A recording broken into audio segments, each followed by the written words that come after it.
Hello and welcome back to Space Case, the space opera podcast and stream and YouTube show, depending on what you're watching. We are recording a new episode. I'm your game master, Charlie Chopshop. This is episode 5 of Space Case, and I'm joined now by the lovely crew, the Space Case crew. Introduce yourselves. Don't make me do it today. I want each of you to do it. I'll go first. Yeah. I'm Ruben. I am one of the hosts of KTMA, Kid Tested Mother Approved. It's a podcast I do with my mom about movie reviews. It's fun. It's very wholesome as well, family friendly. It's incredibly family friendly. I've talked about this show on that show. My mom's like, make sure to say that, you guys say bad words. I've actually been listening to a lot of KTMA lately, and I heard Dawn say that. She was like, it's really cool. She's like, but it's not for families. And I was like, you know what? I never think to give that warning, but it is 100% not for families. And who are you playing, Ruben? I'm playing Guy Flannel. He is an older gentleman, and he is essentially the Mr. Rogers of this universe. He's just a sweet old man who used to work at a gas station, and he's hungering for adventure. I think it's the best way to phrase that. All right. Let's go on to karate, to Rara. Hello. Rara, who are you? What do you do? My character is Karate Junction. She is a former steelworker who lost her legs in a horrible steel factory accident and is seeking revenge on the people responsible for it. All right. And we have Falseries. My name is Falseries, and I am a dude that GMs a game called Ilvermorny that is featured here on Chopshop Network, and my skin is currently covered in ants. So back to you, Charlie. Incoming news, I can't feel anything at all. That's right. I have no feeling. Who are you playing, Falseries? Sorry. I'm playing Hikari Jinsoku, the hotshot pilot that, is currently doing this thing with his party. All right. And last we have Easy Sailor, the mutton shop commander. My name is Jake, Easy Sailor. I'm playing Guy Flannel. No, not Guy Flannel. Who are you? Jupiter Dangle. You're just gonna add the guy's identity complex with that shit. You're gonna really confuse him. We're just gonna switch this episode. Anyway, you're Jupiter Dangle. Tell us about Jupiter. Jupiter is a big, clumsy guy. Everybody sees him, thinks he's just a big idiot. He can't even eat right. He's so clumsy. But he's trying to prove his way back into his home planet, where he was kind of an outcast because he was just useless. Comes from a very regimented planet. He was not good at war, which is what they wanted from you. Well, maybe good at war, just not in the organized fashion they wanted you to be. Your war is one against organization and coordination. Anyway, so yeah, that's our awesome cast. Let's talk real quick about what happened last time. So, kind of the whole series so far.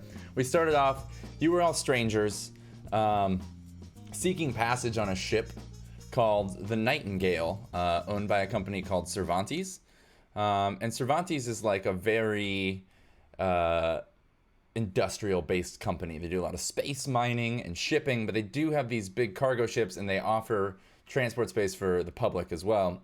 So you all met on this ship when an android and her companions attacked this cargo ship, bored their way through the ship and inside into a private, secure, high-security cargo hold.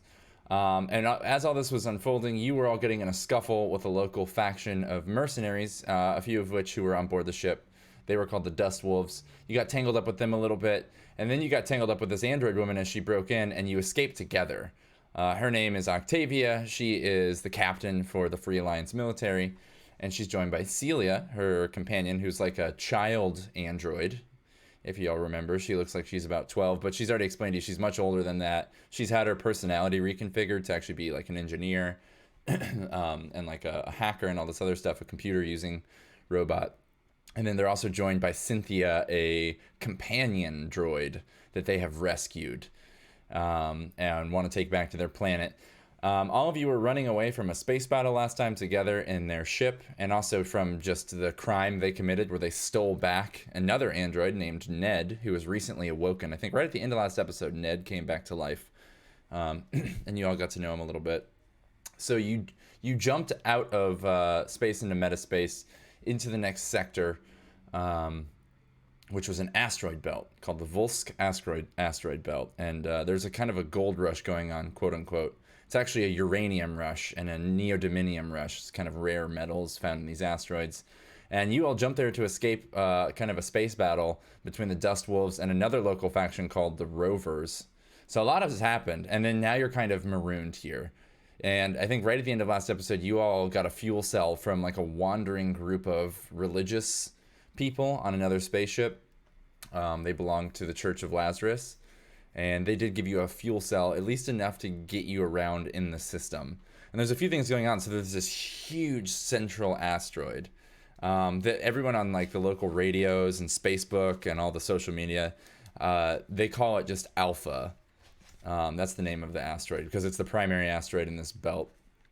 And this is where everyone is like flocking to in mining. But also further out in the asteroid belt, you picked up a radio signal from a place called Sytinskaya Asteroid Base, and they are advertising that they had live guys, live gals, gambling, drinking, and entertainment for all of the space miners and industrial workers that were out here for the gold rush. And you all decided that that would be your best place to go because your spaceship is not equipped to jump further into the sector, which you need to do. So now you need a new spaceship, something stronger or bigger, or transport aboard another ship. And you've all decided to go to this Sytinskaya place. And on the radio ad that you heard, like the radio transmission you picked up, they kept calling it Vlad's place. Vlad's place. So you decided to head there and look for possibly a way to buy a new ship or make money to get a new ship or win a new ship or buy transport, anything like that. But you all decided to head towards Vlad's place and check it out.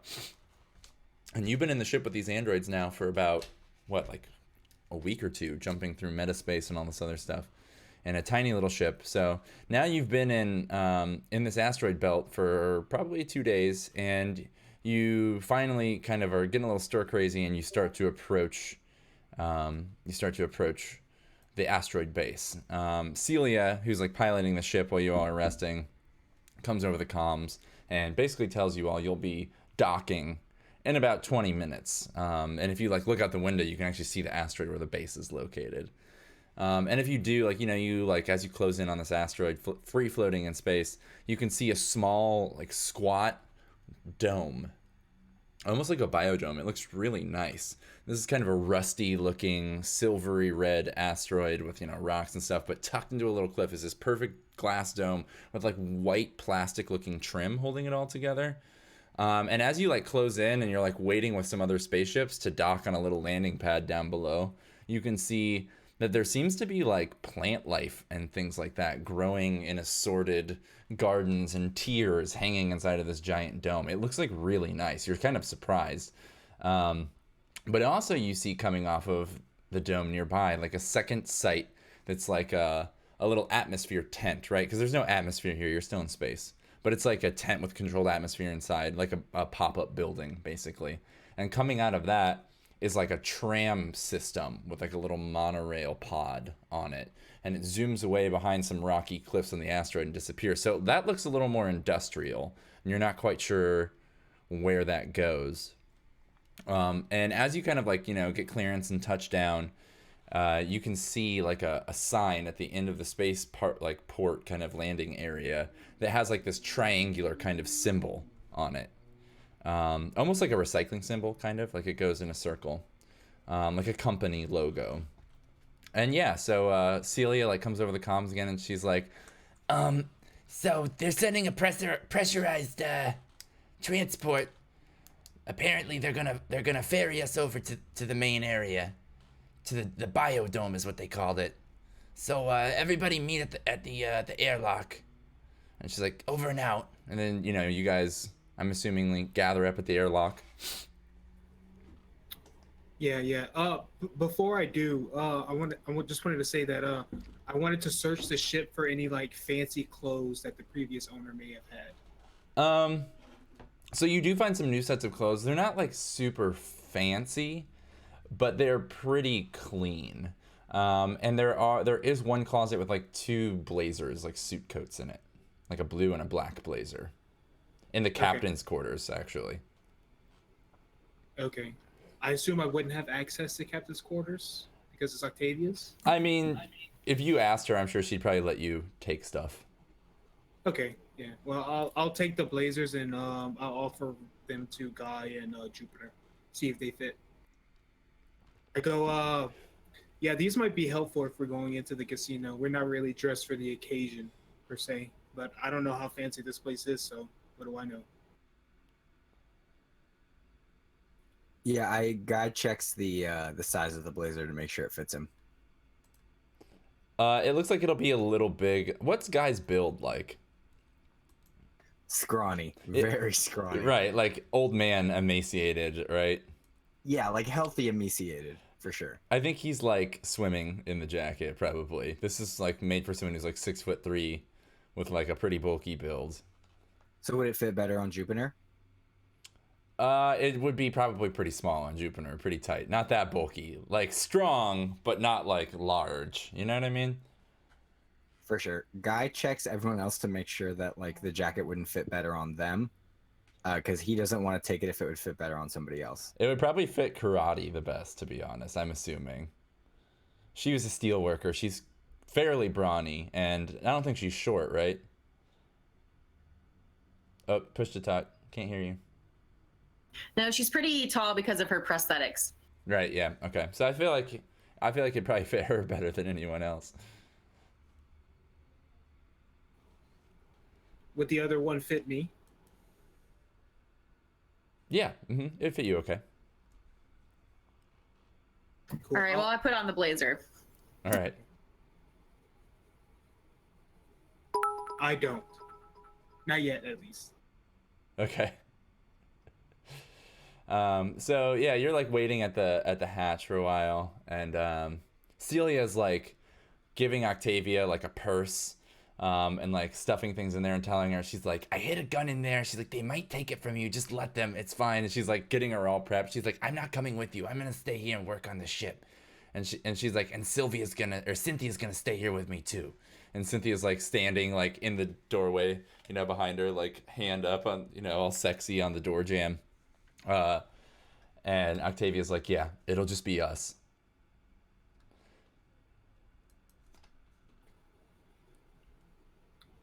While I'm waiting, I'm like smoking a cigarette, like tapping my foot a little impatiently, and that's all.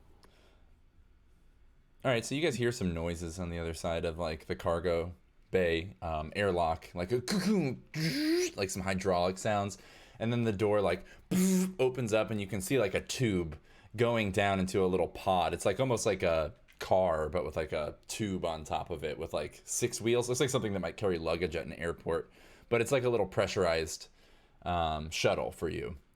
It's gonna take you in, and like some guy in like a little like sailor's hat and like a nice blazer like pokes his head in, some like youngish fellow, and he's like, hey folks, name's Tad, I'm your liaison for Vlad's place, y'all coming on down? He like beckons you down the tube towards the shuttle.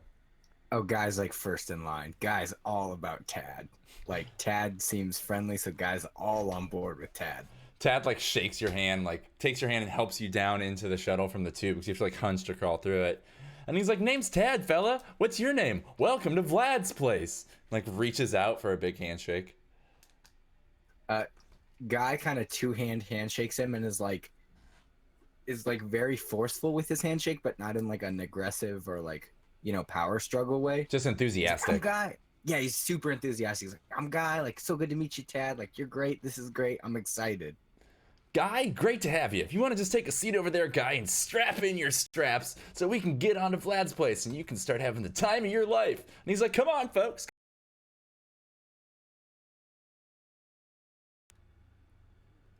Oh, can't hear you, Hikari. Push to talk. Can't hear anyone. Is it just me? Did my audio just cut out? Hold on, guys. I think I cut out. Can you guys hear me now? Yes. I couldn't hear anything y'all were saying. Did you hear me? You heard me talk about Tad kind of motioned to the rest of you and was like, "Come on down, everybody." Yeah. Yep. Yeah, I think we all got into the shuttle. Okay, so you all climb down and he like takes you across like this big kind of open, just like flat. It looks like they just like flattened a parking lot almost on this asteroid, but they just use like the natural kind of rock below, but flatten it out. And there's a little road leading up past this kind of sign that you can see. And the sign, like I said, has this big, it's like a stone sign, right? Like laid with concrete into the edge of the spaceport as you like leave on a road that kind of winds up towards the biosphere. And on the sign, like pressed into the concrete, it says Olympus, Sytinskaya Asteroid, mining base number 1. I asked Tad, so how it seems y'all been getting pretty busy with the gold rush going on. How long has Vlad's place been here? Tad's like just like driving the car like all casual, like hauling ass, and he's like leaned over the chair, you know what I mean? Like looking back at you, talking to you, just like while he's fucking hauling balls up this little road up to the biosphere. And he's like, "What, Vlad's place?" He's like, "We're pretty new. Vlad established it in, well, earlier this year, about 4 months ago, I'd say." Yeah, I was wondering because I didn't hear about this place during my circuits with the red clouds, but yeah, it seems pretty legit. Yeah, we're just trying to meet the demand of all these lovely miners that are coming in. He's like, "What about you folks? What brings you here? Y'all on a mining expedition? That's a pretty small ship." And he's just like, again, like completely like over the back seat of the car, just like driving, you know, the whole time talking to you. Guy kind of like chimes in and he's like, "Hey, Tad, quick question. Does Vlad's place have bingo?" He's like, "Bingo? Never heard of it." Guy kind of like slumps down. He's like, "That's okay." And he kind of like pep talks himself, where he's like, "It's okay, buddy. Like sometimes everyone doesn't have what you want, and that's okay."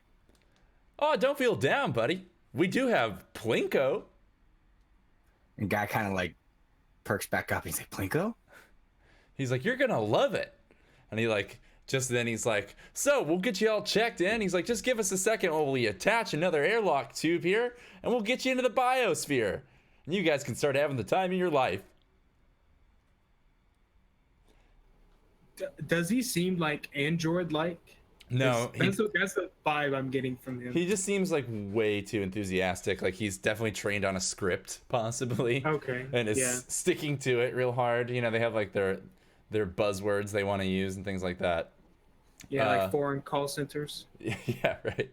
So again, you sit in this little pod as like you see a tube extend out from this biosphere airlock and like lock on. You see like a couple cars before you do the same thing before you get up to it. And as you see people like crawling through this clear tube, like the people you see crawling up ahead of you in the tube ahead of you are in like long purple robes. They look like something out of like a Tridio show.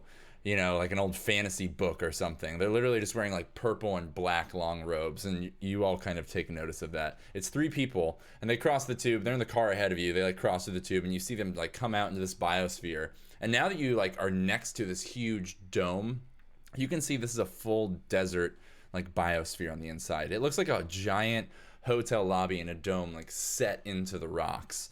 And there's like cacti and like I said, tiered gardens all over with different kinds of plants and like even like lizards crawling around. And you see these people in the black robes like hop out and they get greeted by someone and like led back to a front desk. And you know, their car pulls away back around to the spaceport. The tube comes out and locks into your little shuttle pod. And you all like come through the tube and again and Tad's like, "Great to see you all, folks." And then he like holds out his hand, kind of like smiling as you all pass him into the tube. Yeah, the guy absolutely gets all excited and shakes his hand again, and is just excited to be somewhere new and have an adventure. You like take his hand and shake it, and he like kind of is like, oh yeah, and like he's not kind of enthusiastic or like maybe genuine for the first time since you met him. He kind of has like trying to hide a frown. He's like, oh, thanks. Then he kind of like looks at his empty hand as you walk past after the handshake. Guy, you don't have any more of those caramel candies? And I hand him 2 credits. Yeah, guy goes back and gives him a lollipop and like pats him on the head and is like, "You're doing great, and I hope you love what you're doing." He's like, go ahead. I give him the old finger guns and go, yeah, check you later, dude. And then to the others, I go, I read that in a book once. As you throw a couple cred chips in his hand and everyone says their like goodbyes, he perks back up. He's like, all right, folks, have a swell time. Then he like pulls away after the tube, you know, sucks back in. You guys jump out of the tube into this big, beautiful biosphere looking building. Like I said, it's not like enough to fit a casino in it, but it's impressive. It looks like a huge, beautiful hotel lobby or something like that. And as you kind of take it all in, a few other people like come up to you and they're like, right this way, we'll take you on down to Vlad's place, welcome, can we get you any refreshments? And like people are like doting on you, and you see kind of like a small crowd of people who have formed. The people in the robes are kind of on like mixed in this crowd, and they're all kind of gravitating towards like a hatch door at the back of the biosphere.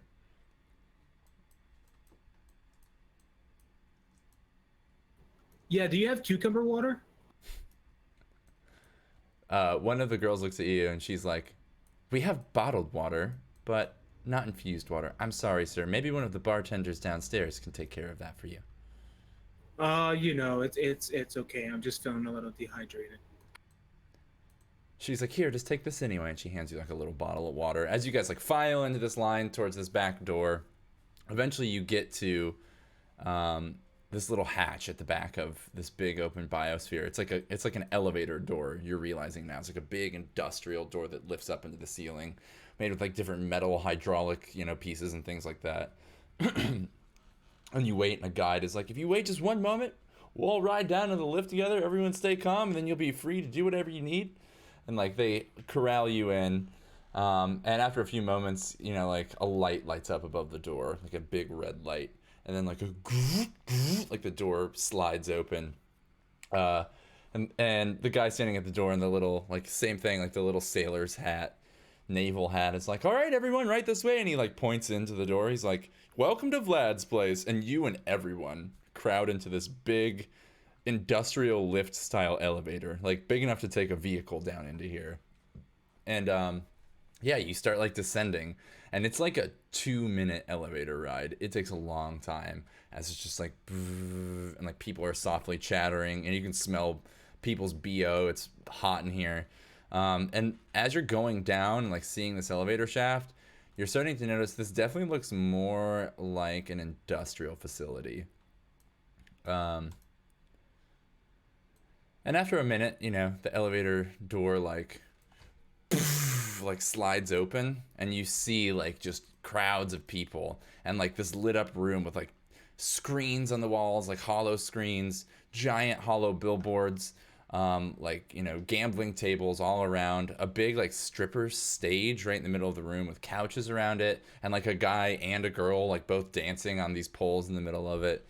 You see like some security guards stationed at either side of this big elevator airlock as you kind of like walk through like a little carved stone tunnel that opens into this like industrial room. And looking at the room, it definitely looks repurposed. There's like pipes coming out of the corner, and like, you know, paint, like different lines painted on the floor, kind of seemingly directing different industrial machinery and stuff like that. And there's also like a steel catwalk on the top left side of the room. And you can see like a guy up there just like pacing kind of back and forth, watching over everything. Yeah. Could I check to like, with my knowledge or whatever, being a worker, is there some kind of check I can make, like a knowledge check? Sure. Why don't you go ahead and you can make a work check if you want work intelligence. Why not? Let me see.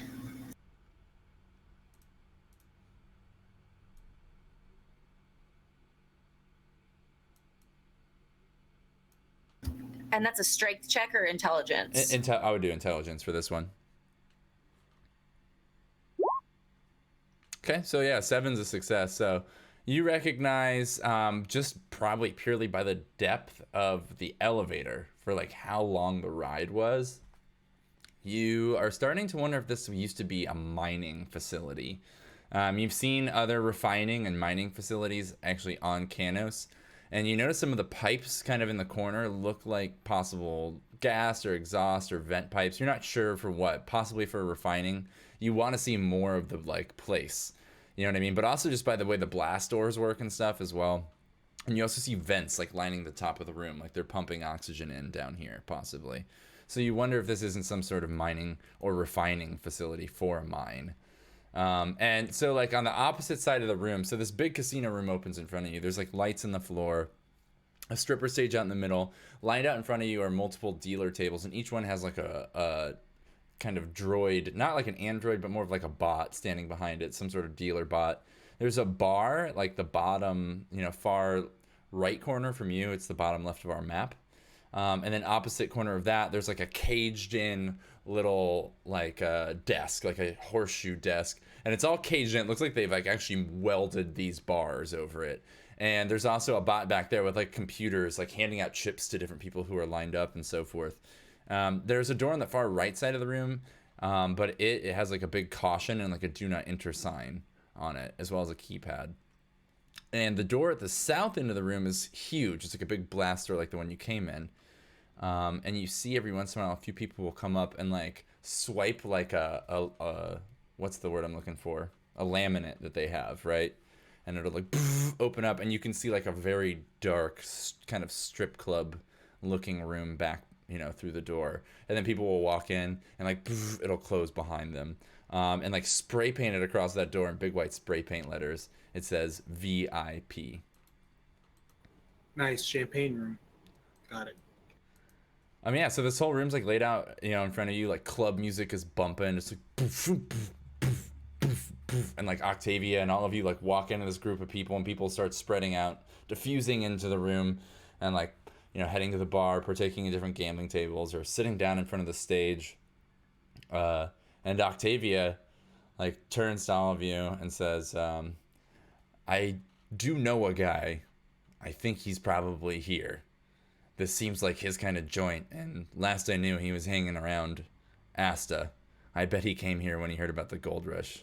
People call him Nova. She's like, but Nova, he may be our best help. It's kind of a stupid ass name, but we should find him first. And she like just like scans across the whole room. What does Nova look like? Well, he's a squirrely little shit. Curly hair, skinny little dude. Looks like he's junkied out. Head full of wetware, because he's always just ticking. His head jerks like he's a broken clock. Okay. I'll walk to the bar while casually scanning the room. Before you walk away, Octavia's like, I'm gonna try and talk to some people, see if I can't find Nova. All of you stay the fuck out of trouble, and I'll find you soon. And she like pushes off through a crowd like into this like nightclub casino scene set out before you. Two things real quick. When you say club music, is it modern club music the guy wouldn't understand, or is it like older, like our generation club music? It's pretty similar. It hasn't changed much. Or if anything, it's reverted. All right. So guy's definitely unfamiliar with the scene, and he's definitely uncomfortable by the stage in the middle. Like he's clearly like physically uncomfortable that's happening. So he's like doing whatever he can to not look at it. Okay. Jupiter wants to turn to Guy. Jupiter can tell that Guy's uncomfortable. Jupiter's going to give Guy a few credits and tell him to go talk to the girl dancing. Maybe see what he can find out from her. Suggest that. Guy's like visibly shaking as he takes the credits, and he's like, oh all right. After Jupiter does that, Jupiter wants to look around the room and see if he recognizes anybody who might be related to the Legion of Kanos in the room. Okay. Well, why doesn't everyone make a no intelligence check for me while you do that? And then after that's done, Jupiter, go ahead and make a notice wisdom check as well. But let everyone get their work or their no intelligence in first. I want to see how much you all know or recognize about some of the features in here. So karate, let's see, got a 7. Hikari got a 5. Oh wait, karate, did you roll? I got a 9. Oh, I think you rolled twice on accident. That's all right. They're both 7 and 9. Oops. That's okay. 7 and 9 are both successes.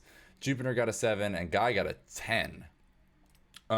Yeah, so you all recognize the company logo that's actually stamped all over the walls and the sign outside for Olympus Industrial. It's a small company. Guy specifically knows it because they're based in the Modesty like spaceport kind of base there. That's where their headquarters is. Just some local guys that do smaller industrial jobs, hauling and some asteroid mining and things like that. And they've been trying to grow their company a lot. So you do recognize that logo from this industrial company kind of peppering the walls of this place. Now let's see Jupiter's notice check. And what were you looking for specifically, Jupiter? Anything relating it to Canos, right? Yeah, I was looking to see if I saw any members of the Legion of Canos. You said notice wisdom, right? Yeah.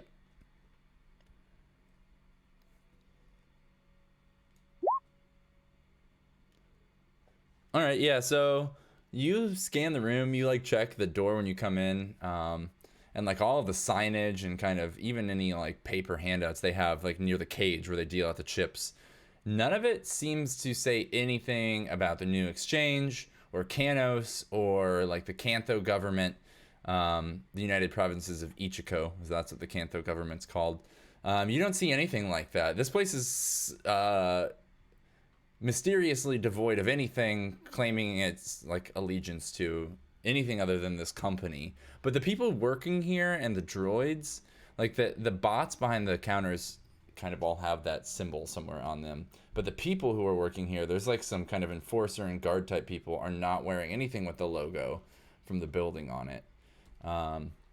So yeah, it's devoid of Cantonese kind of stuff, devoid of Canosian stuff, but you do notice the bots all have this Olympus Industrial logo on them, but the guards do not, nor do any of the other employees. Okay. Jupiter wants to talk to some guards. Okay. You know?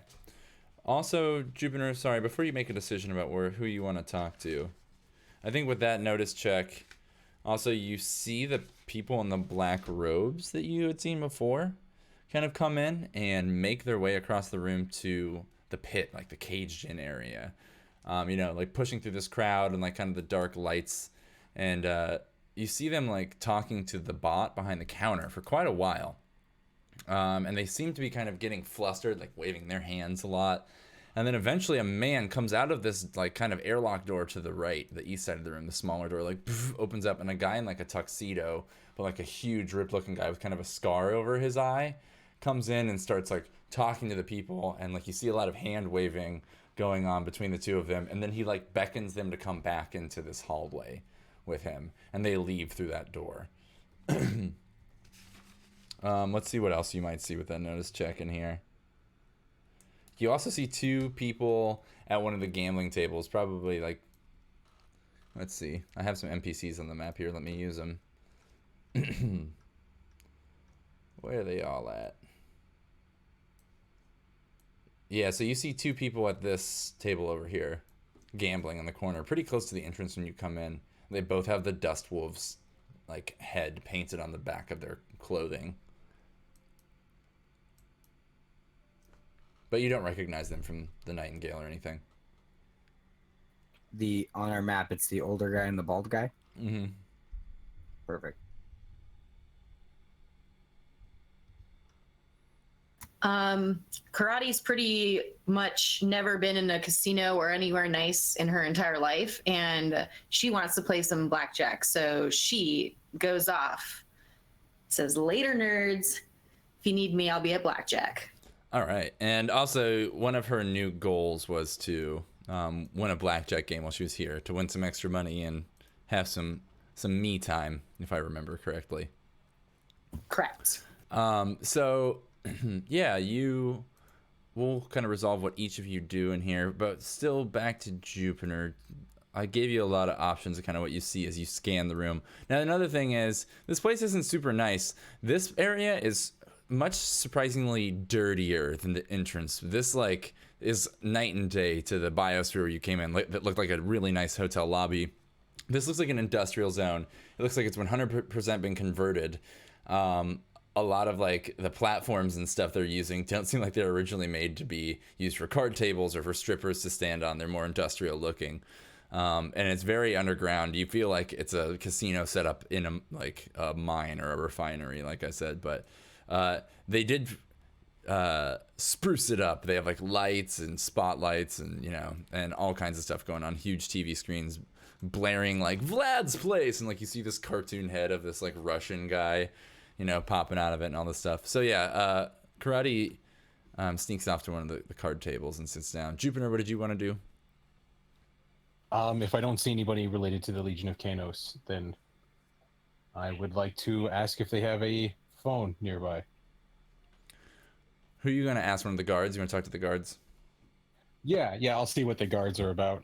Okay. Maybe if one of them know how to communicate off base. So the two guards, like, standing by the door, the big kind of airlock door you came in from the elevator through. There's, like, a guard standing on each side. Both kind of, like, bored-looking dudes in these, like, hats and, like, blue button-down, like, Dickies-style shirts with some patches. They seem like rent-a-cop type security guards, like they work for some private security company. And they do have a different logo on their uniform that you've never seen before. And you, like, stroll up to one of them. What do you say? Hello. I was wondering, is there a phone or a communication relay that I can use? And do you know how far it reaches? As you walk up to this guy, he, like, is like, Jesus, you're fucking huge. You need a phone? There's a sat phone. It's a payphone, though. And he's like, right over there. And he points to a little booth on the wall by the bar. That's the only phone that we got for the public, though. It works okay. All right, I would like to go use the phone. All right, so you walk over to this, like, satellite phone booth, like, protruding out of the wall. And it's, again, like, got a Olympus industrial symbol, like, in it, on the phone. And it's like a little vid screen in a booth with a chair. And someone's using it when you come over. Let's see.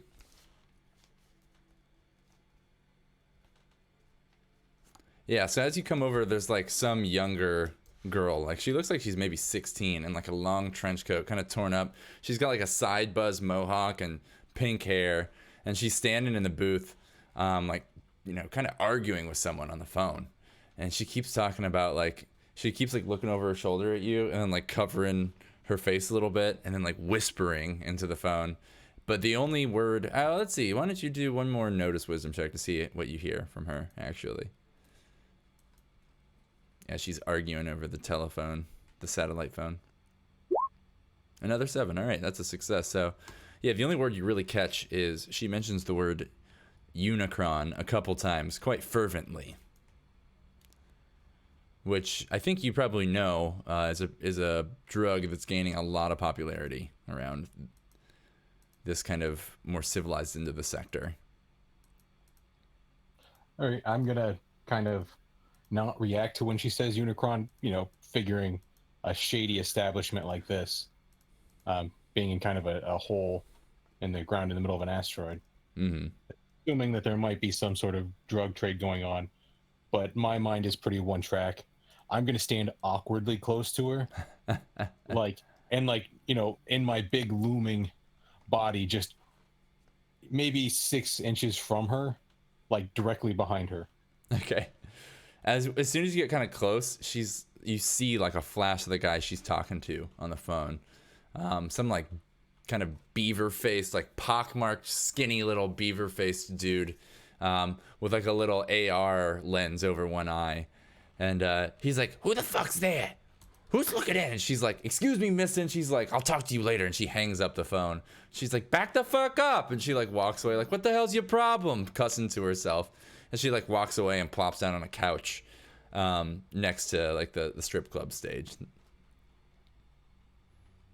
I'm just gonna ignore her and dial up my uncle back on Kano or Kanto.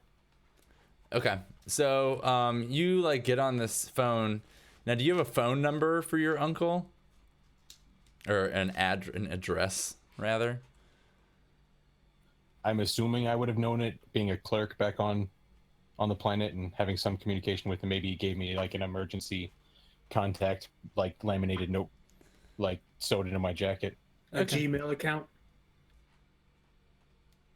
All right, so yeah, you like dial up his phone, and it starts like ringing for a second, like as like a little loading symbol comes up on the screen, and then like an error message pops up, like a big red window with like bright white kind of lettering in it. It says warning, warning, and then as you like read through the little passage listed below it, it's like currently all outside communications with Kanos are cut off, as warranted by the United Provinces of Ichiko and the Free Alliance, or excuse me, not the Free Alliance, the Exchange Consulate, which is like the main mint. That's where the money comes from. That's where your like faction or your credits come from and so forth.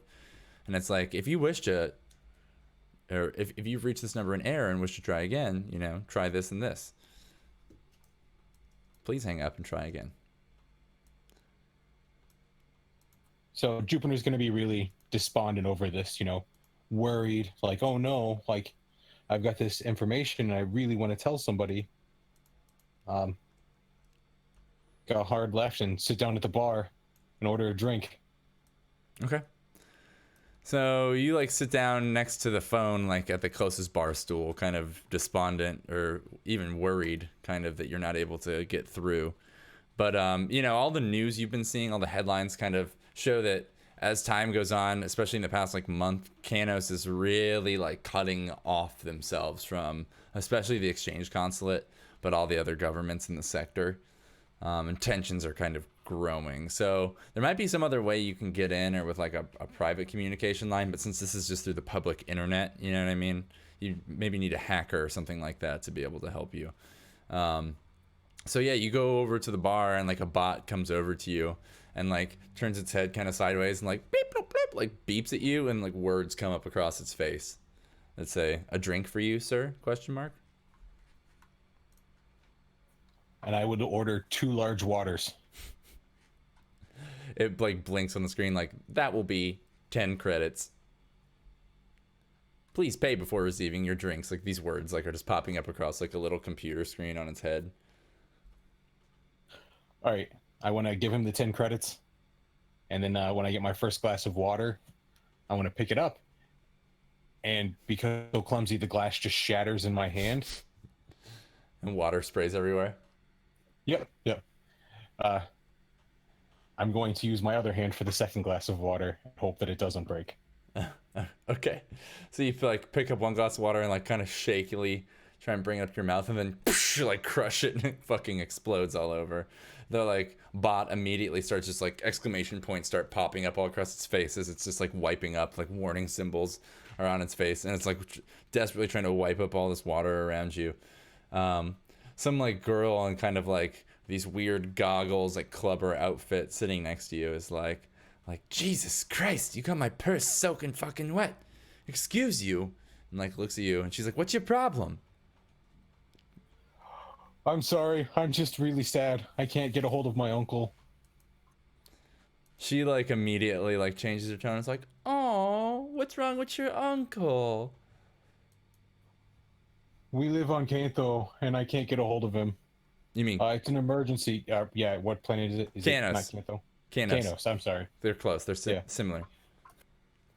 He lives on Kanos, but with all this blackout, I can't get him this emergency message.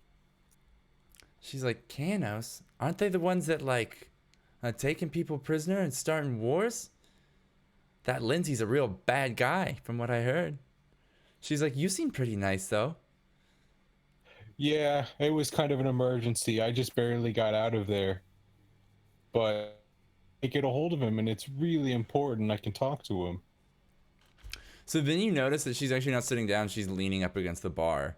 One of the bartenders comes over and like sets 2 more drinks on a tray in front of her, and she like picks it up, and she says, "Well, if you're still in trouble at the end of my shift, maybe come and find me. I do have some friends that are good with computers that live here, but I gotta get to work right now." Thank you so much. That would be a huge help. And then I want to pick up the other glass of water that I already took a sip out of, and then have that shatter in my hand. Okay. She's like, the name's Sal. Sorry about your problem with the water. And like the bot like comes back like, brr, brr, brr, like popping little exclamation points and warning symbols up all over its face and like wiping up furiously after you. And she's like, "Here's my card." And she just hands you a card. And it says Vlad's place, Sal. That's all it says on it. And then like has Vlad's like cartoon face popping out of a brick wall on the other side of the card. All right, I will pocket that for later, and then kind of give her a sheepish wave and a thank you so much. And she goes and starts like doling out drinks among different patrons, you know, pushing through the crowds and that kind of thing. All right, so who else is doing what? Guy or Hikari? Guy's approached the stage, and he's very unsure how to approach someone who is dancing. He's very uncomfortable. He's very unsure. So he's kind of like holding a coin out as if he was feeding a fish, and he's like dangling it, and he's like, excuse me, trying to get like the dancer's attention.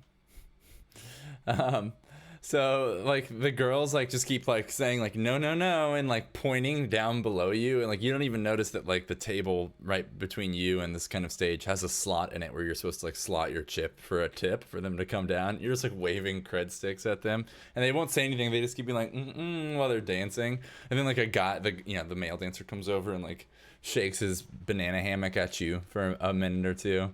The guy's just like caught up in this web of naughtiness, and he's not even sure what to do about it. Yeah, guy is like visibly uncomfortable.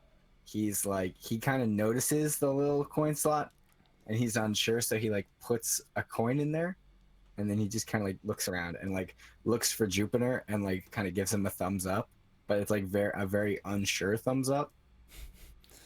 All right, so after that, like Jupiter, what do you in response there, Jupiter? I just kind of maybe give him like a sarcastic head nod and a thumbs up back, and then chuckle. Okay. Oops, I turned on some music I didn't mean to. Hold on a second here, y'all.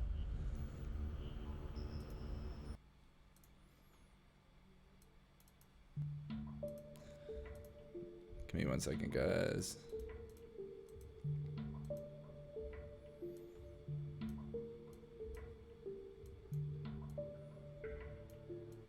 All right.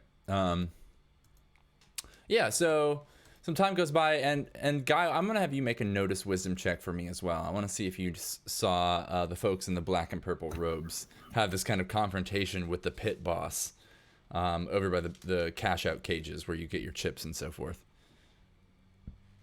You said a notice. Which one? Wisdom. See what you see around the room. A 2. Yeah, Guy, you're too distracted by the boobies and weenies flapping in your face. Just general uncomfortableness. Yeah, and just like being on edge and uncomfortable. It's just so much happening to you at once. Oh wait, do I do a check too? We will in a second when we get to what's going on with karate right now. So, Guy, did you want to do anything else while you're in this room? Guy he definitely puts a chip in the slot, but he's not sure what's about to happen. So yeah, after a minute, you you look down as the girl keeps pointing below you, and actually I think the waitress girl comes by, Sal, and she's like, "If you want to give him a tip, honey, you gotta put your chip in the slot." And she points like at a little slot on the table. And Guy pops it in. And then after a few seconds, like, you pop it back out, and it lets you like adjust a number. So pick how much you want to tip her, and make sure you subtract it from any money you have. So I have no money, but he gave me chips, so I'm not sure how many like I officially have. Let's say like 5. Yeah, you tip like 5, and then like on the stage, actually in front of you, a little light built into the stage lights up with like a green dollar sign, And then the girl like smiles real big and comes over to you and like grabs the railings. There's railings going all around it, and starts like dancing under the railing towards you and like shaking her butt in Guy's face. And she starts like climbing down from the railing and climbing into his lap. And Guy probably for the, I don't know for the first time ever, but for the first time he can remember in a long time, gets a lap dance. This girl like crawls over him, straddles him, like shakes everything she's got at him, you know, and it's like whispering kind of sexy stuff in his ear, like teasing him, you know. Guy's super uncomfortable. He's trying to shake her hand.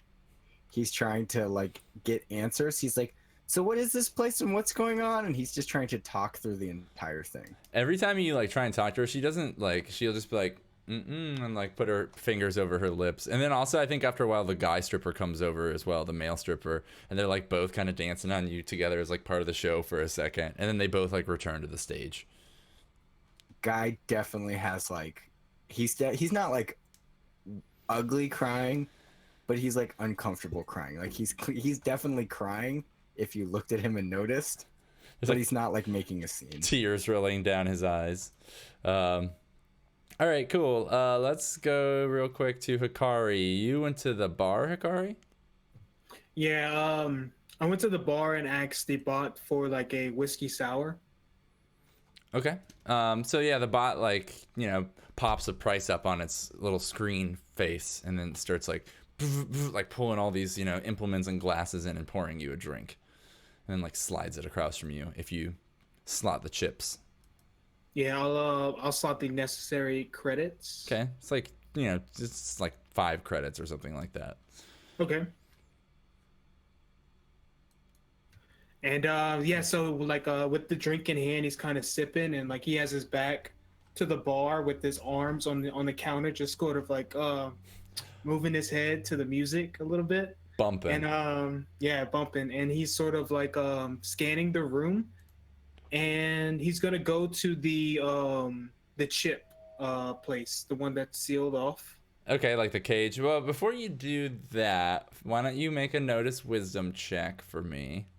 I'm also gonna have you make, go ahead and make the notice wisdom first.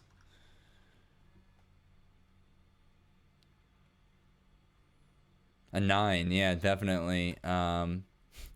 You do notice, like as you're waiting for your drink to be poured, you're like looking across the room at the cage, and you see like multiple people, you know, kind of buying chips from this bot.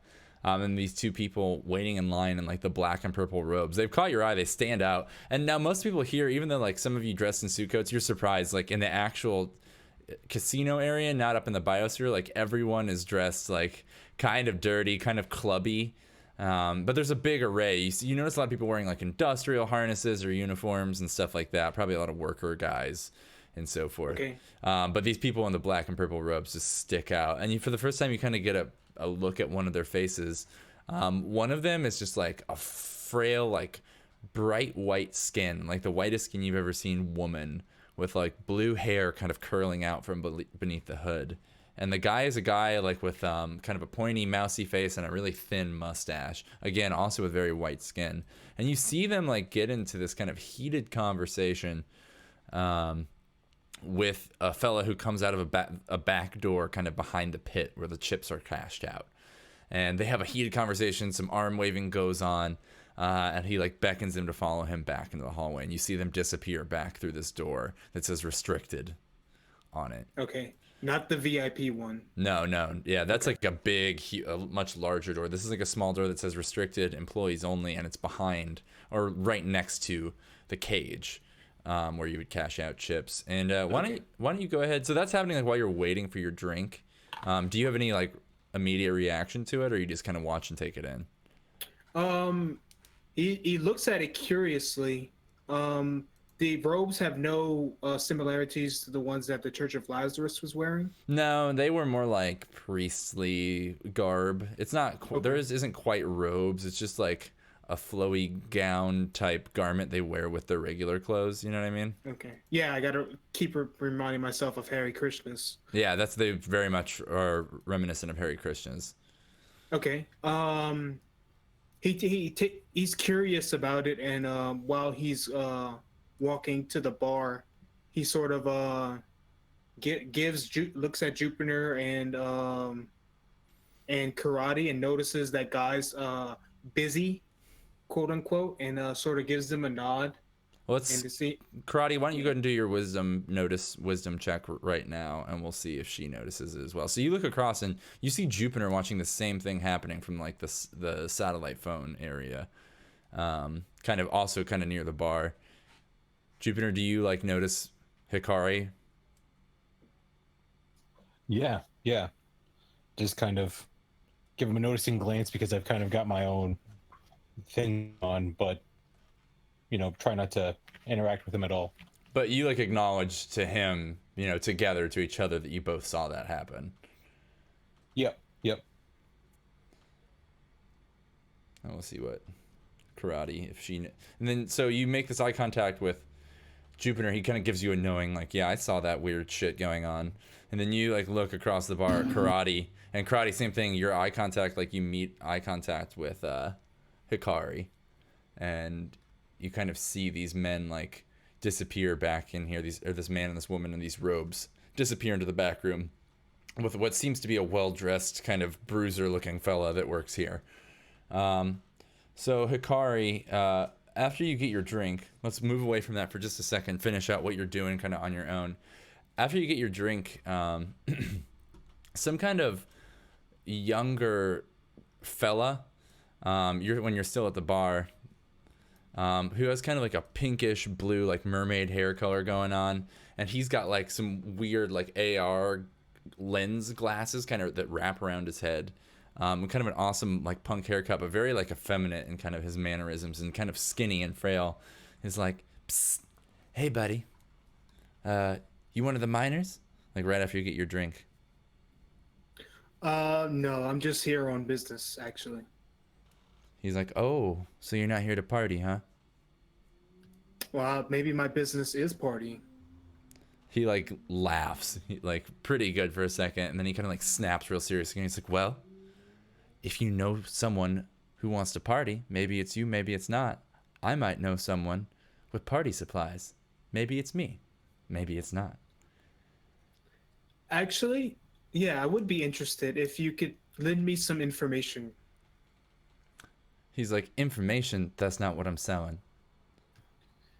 Well, it's maybe what I'll be buying along with whatever party gifts you're selling.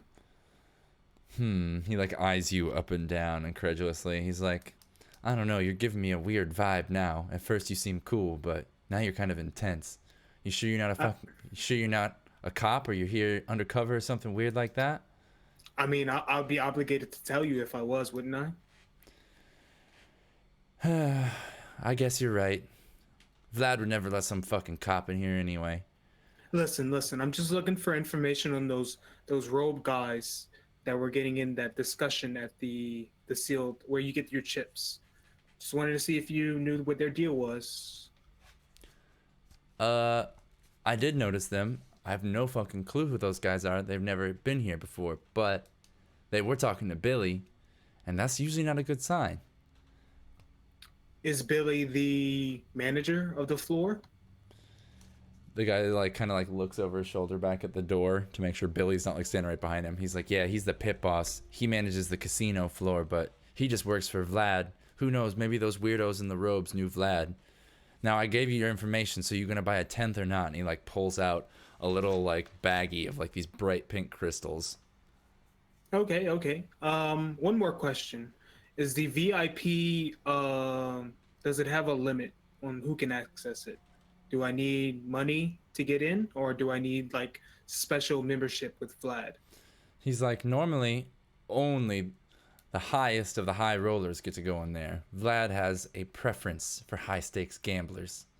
But you could purchase a pass, although I've heard it's a crazy amount. I don't know. Ask the bot at the cage. I'm just here to do my job.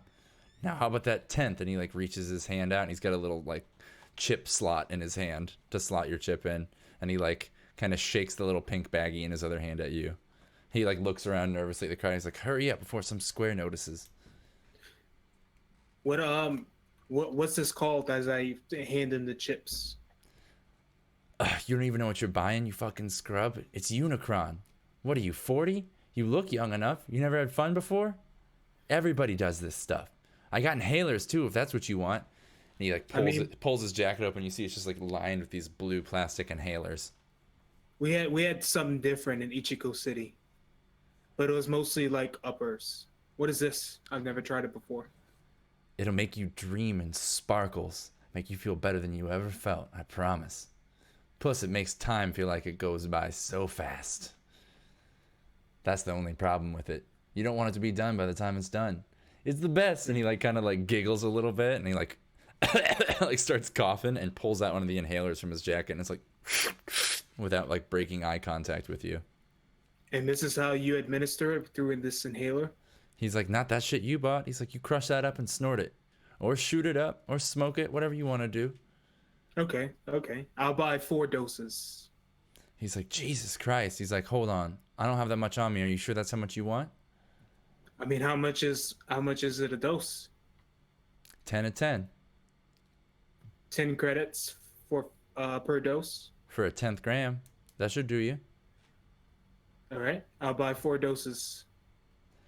All right, but Give me all you have now and come find me later. yeah, I'm going to have to check with my boss on that. And she like walks back across to the girl sitting on the couch who you saw on the satellite phone before, Jupiter, and like whispers something over like her shoulder into her ear. And she like waves her hand over her shoulder, and this guy disappears and like kind of disappears into the VIP door, Hikari, and then is gone. Okay. I'll take my drink and I will I'll go sit next to the table where I'll sit at the next seat where Karate is at the blackjack table. Okay, so you want to go get some chips first from the cage?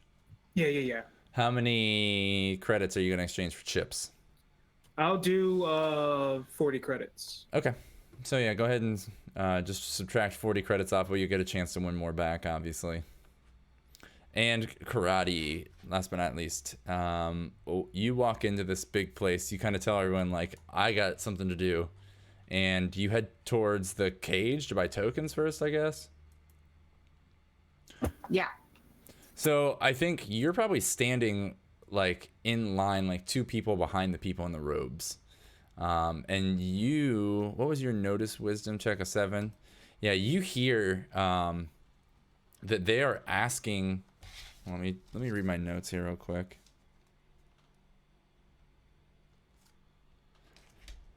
They are like arguing with this bot. Like, no, like we need to see your manager right now. Like that's what the guy says. He's got kind of a weird gruff voice, and he's like, "This is very serious. It's official business." And you kind of like get a glimpse of his face from the side, poking out of his hood. He's just got these huge, like it's like his eyes never blink.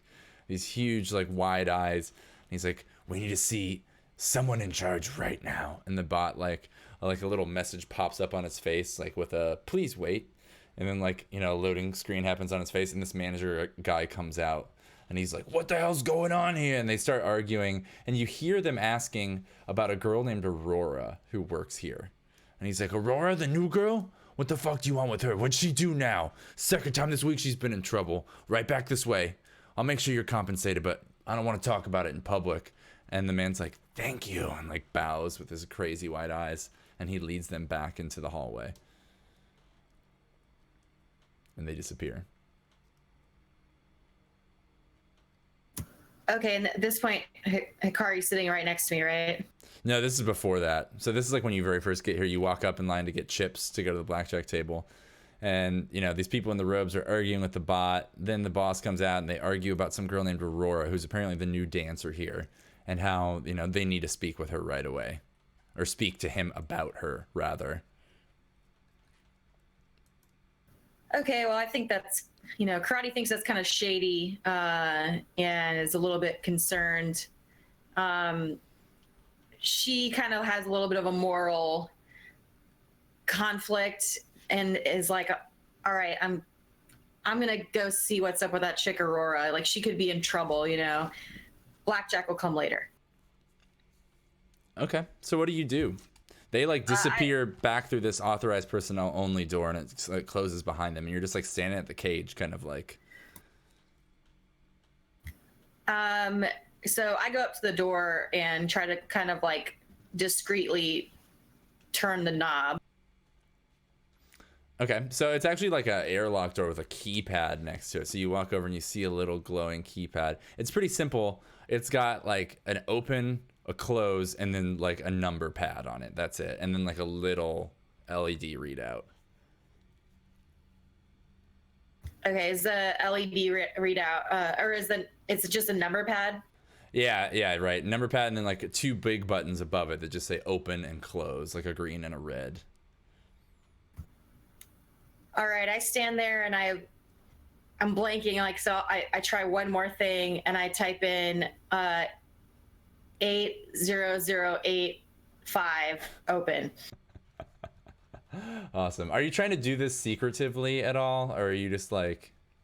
Yeah, I look around a little bit before I try it, and kind of just do it real quick and then turn around again. Okay, why don't you make a sneak dexterity check for me? Also, do you have like a -1? It looks like to something for some reason. Is that just your wisdom score? I'm not sure. Hang on. A previous roll said -1 on it. It might just have been what your wisdom score is. But that was a modifier. Yeah, that was a modifier, I guess.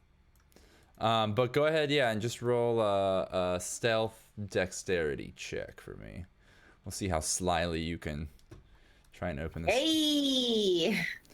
Yeah, so you like look around and like a guard with like a gun walks right past you, one of these guards in like the security uniform, and right as his back is to you and he's like walking around the table, like some hysterical woman with like a big frizzy red hair who's gambling at one of the tables like comes over to him being like, I lost my purse, and like grabbing on the guard, and you're like fucking perfect, and you turn around and type in 80085 on the number pad and hit open. Why don't you go ahead and make a luck saving throw for me?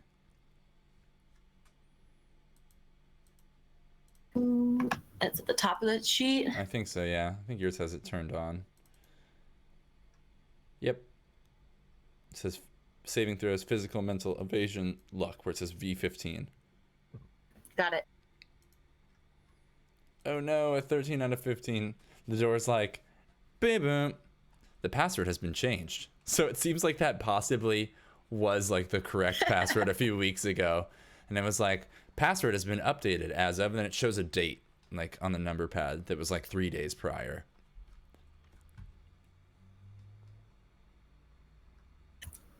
Okay.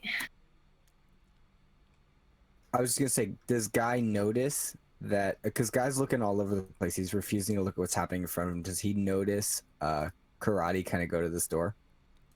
I mean, you tell me. Yeah, I'm gonna say he notices, because he's doing whatever he can to not reference like what's happening in front of him. So this is about he notices. This is about the point I think the lap dance starts, and like just to like you're just like trying to lean away from it, and you just like happen to like look across the room, looking at anything but the woman, you know, on your lap, and you see Karate like secretly trying to open this door, and then like give like a damn it kind of expression when it doesn't open. Yeah. And Guy's definitely like adventure. Like he says like one word, and he kind of like tries to spring up and like go and help. The woman on your lap is like, oh, what the fuck, old man? She's like, this is the worst fucking day. My shift is over. My shift is over. And she like storms off through like the crowd and disappears through like a back door underneath the catwalk on the west side of the room.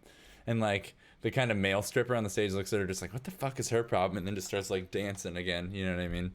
But now, you know, your lap is clear, and you get up and like, I don't know, do you say anything to her when she says that? Yeah, so Guy, even though he was uncomfortable and hated it, he apologizes because he's a good person.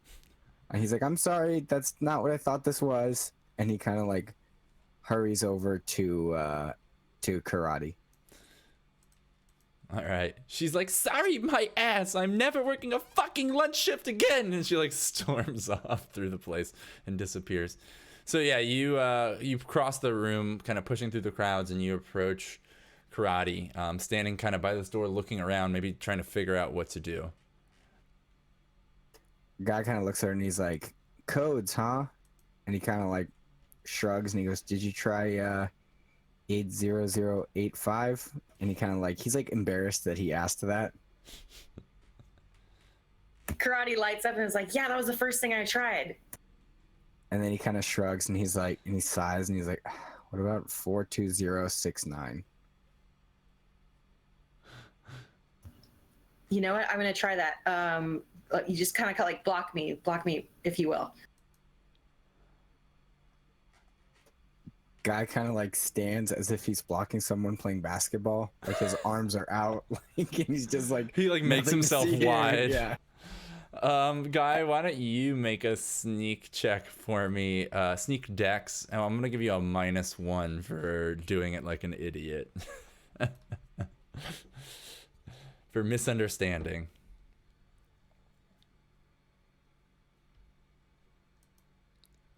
Hey, an 8, that's a success. So yeah, Guy, you like, people like kind of get pushed out of the way as you like bust into this wide like basketball stance. You like push people out of the way and people are like, oh, and like they all start like, the traffic kind of starts flowing around you.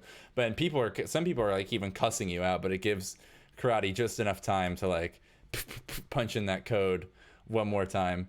And this time, Karate, the door, like, it just says like approved and like slides open right in front of you.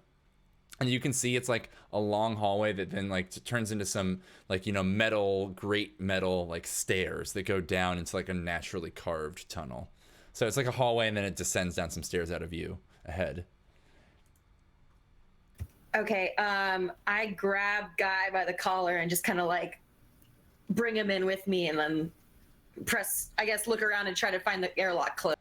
Yeah, there's like a big red button on the keypad on the other side that just says close. Like you had seen it when you typed it in on this side. It's identical keypad. So yeah, you like grab Guy by the shirt, like pull him into the door and like turn on and hit the door close button. And it's like, stand clear, and like slam shut right in front of you. And then now it's like, sorry, go ahead. Well, I was gonna say, as she's pulling Guy, he's kind of like, wait. And then she pulls him in and he kind of like slumps over and he's like, I didn't get to take anything. All right. Is it still my action? I mean, yeah, so it's if you want it. Yeah, so you kind of walk in, it's completely silent. You don't hear the sounds of the casino. That's must be a thick door. You can see like industrial like bulb lights like encased in like plastic covers going along like the stone ceiling, descending down into the tunnel. It's looking even more kind of industrial, and like I said, like, you know, metal kind of railings and like great metal staircase heading down into this tunnel below. And yeah, and you see at the bottom, I guess if you like walk to the top of the stairs, you see another door at the bottom. This one is just like a normal door, like a wooden door with a handle. Okay, so I walk up to the door and I want to take my my knife out, you know, before I open the door. Okay, you have like a mono knife or like a vibro blade or something like that. Yeah. Okay, cool. So I think I do it in my inventory. Yeah. You pull a little like vibro blade out of your boot, and then like as you turn it on, like you flick a switch on, it's like hums really quietly. As you can see, like a blue light kind of encases the blade. I want to listen at the door and see if I can hear anything through the door since it's just wooden. Okay, sure. Why don't you make a notice wisdom check for me again, and I'll even give you a +1 since the people on the other side of the door are still, as of yet, unaware of your presence. So that's a notice wisdom, add a 1 to it.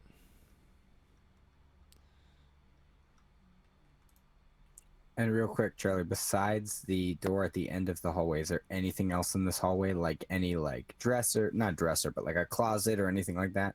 No, it's just like a pretty simple like tunnel cut into the stone of the asteroid. And like I said, it then descends like kind of an industrial made metal welded like staircase, and then like gets like some metal tiled floor at the bottom with just like a door. That's it. It's just like a straight hallway to a door. All right. All right, your notice wisdom +1 was a 7, which is a success. So yeah, you like listen through the door for a minute, both of you and Guy. I'm gonna assume Karate, or at least you possibly Relay. And yeah, you put your ear up to the door and you hear the fella that was arguing before. What did I say his name was? Does anybody remember the pit boss guy? Like Bobby or some shit like that? Scar Eye McScary Face. Yeah. Man, I said his name earlier. One of the NPCs said it, and I didn't write it down. My mistake. Gary. It was Gary. It was? I don't know. I think it was Bobby. Maybe it was Gary. We'll make it Gary just for you. Yay. Gary. So yeah, you hear the guy that you would, kind of like the guy with the scar over his eye and the tuxedo that you had heard before, arguing with the robed folks behind the door, and they're kind of talking. And the first thing you hear him say is, yeah, well, what did she do to you? She's our employee right now. That means she's protected by our agency. You have no right to just go ahead and take her out of here. What's it mean to you? And then you hear the man, kind of with like the snaky voice, start explaining how Aurora is his daughter, and she ran away from home and is about to go away to college and all of this stuff. And he's like laying on this kind of unbelievable sounding story. In fact, why don't you, while you're listening to the story, make one more check for me. Make a... I'm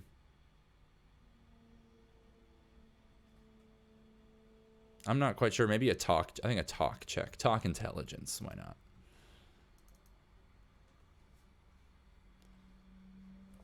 Yeah, and so the guy lays on the story about how they're from. I'll tell you what planet they're from. About how they're from planet Tali, which is one you maybe have heard of that's in this sector, but people rarely ever come or go from there. You don't really, well, we can roll to see if how much you know about Tali. But yeah, you can't tell if the guy's lying or not. You're not sure if the story's true. But he says they're from this planet called Tali in the Thorgun system. And his daughter, Aurora, ran away from home and came here and is now a stripper, and he wants to take her home. And the guy is arguing, Gary is arguing, like, well, like, she works for us now. She's an adult. I mean, I don't know what to tell you. Unless you want to buy a VIP pass, you're not going to have any chance to even talk to her. He's like, I just don't know what to tell you. She's protected by our umbrella, the umbrella of our organization now. And they kind of argue for a minute about it. Do you keep listening? Yeah, I'll keep listening and see if I can kind of suss out any more details. Okay. So why don't you... I don't even think I'm going to have you make a check. So you hear them talk for another minute, and Gary is like, all right. I'll let me talk to Vlad. We'll see what he says about this. Vlad does not like letting go of his girls. He's very protective over all of his employees. But I'll see what I can do. I'll talk to him. Maybe I can set up a meeting between you all. But just wait here if you don't mind. I'll get you some, help yourself to beverages. And you hear him like open a fridge and close a fridge on the other side of the door. And just then you realize he's probably going to leave the room coming the way that you are standing. And he's like, I'll be right back. Give me half an hour to go talk to Vlad and see what he thinks. Realizing that he's probably going to come out and find me and Guy where we're not supposed to be, I panic and I quickly start kissing Guy, like ridiculous, like cartoon kissing. Like push him up against the wall so like he can't see your faces and like start just making out. Yeah, basically. Okay, so the door like swings open and he immediately is like, huh? What the fuck? And then he like turns around and looks at the people in the robes, and you see them like leaning out of their chairs trying to see around him into the hallway. And he's like, hold on one moment, folks. And he like slams the door shut so they can't see. And he's like, what the fuck is going on here? This is a restricted area. He like pulls a sidearm out. He's got like a little plasma pistol. And he's like, how the fuck did you two get back here? What are you doing? Guy just kind of leans over and he's like, we're in love. He's like, okay, so you're just looking for a place to make out. He's like, that doesn't explain how you got through my fucking security door. I kind of like sway a little and pretend to be drunk. And I say, dude, your password is 42069. And then he's like, he kind of like looks like disappointed or like pissed for a second. He's like, God damn it. I told Vlad that was a stupid fucking password. That's it. We're going with actual encryption from this point on. Now get the fuck out of here. Get back to the floor. You're not supposed to be back here. Oh, sorry, dude. We're gonna go now. 420. I didn't even Guys, make. I'm not even gonna make you guys make checks because I feel like this is not the first time that this has happened here. Guy, what were you gonna say? Well, I was just gonna say, Guy is like trying to play it cool, but he's super uncomfortable with what just happened. Like this whole trip was not the way that he expected it to happen, and he's just like uncomfortable the entire time. But he's trying to play it cool. All right, and you know, actually, I lied. I am gonna make you make a check. Guy, you can. Why don't you do a talk intelligence check for me, or talk charisma? Let's do a talk charisma check. And I want this to see how well you aid in Karate's lie. So you don't. A 4 is not good enough to give her any aid. Karate, I'm gonna have you make a talk charisma check as well to see if he buys your lie. Either regardless of if he buys it or not, he's like, right back this way. He's like, you're coming with me, and he like points back up the stairs. He's like, get going, and he like prods you with his gun. A talk charisma, a 5. That is a fail. So it's not a full fail though. He's gonna be like, yeah, likely fucking story. He's like, he's like, you work for the exchange consulate, is that it? And he kind of like looks at you, Karate, in the eye and like eyes you for a minute. You kind of like keep up your drunk facade, and he's like, maybe not. He's like, regardless, he's like, you are not allowed to purchase VIP passes as of this point, and I will have personnel watching you at all times, and specifically you. And he like opens the door and pushes you back out in the casino, and he like turns, like steps out around the corner and talks to a guard and like points to you. You can't hear what he's saying, but he's like whispering to a guard, and the guard's like nodding, and he's pointing over his shoulder at you two as you're now like back out on the casino floor. All right, well, I kind of dust my blazer off a little bit and stare, like kind of look awkwardly at Guy after we had our moment.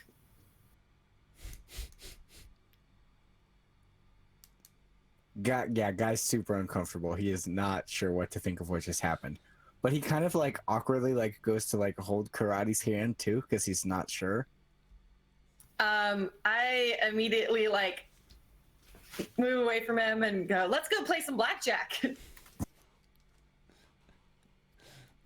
All right.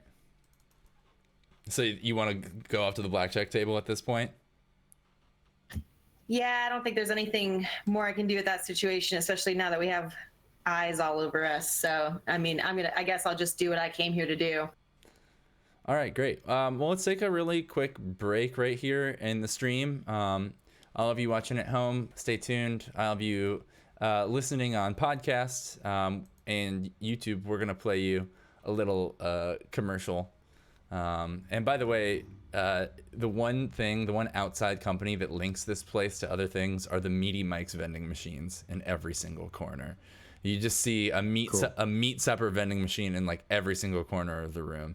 But nothing else ties it to any planets or governments or other factions really, other than the one symbol that you've seen printed all over this kind of industrial facility. But yeah, when we come back, we'll see what happens after you guys spend some time in the casino and roleplay kind of what issues may arise next. So yeah, hang out. We'll be right back. Thanks for tuning in.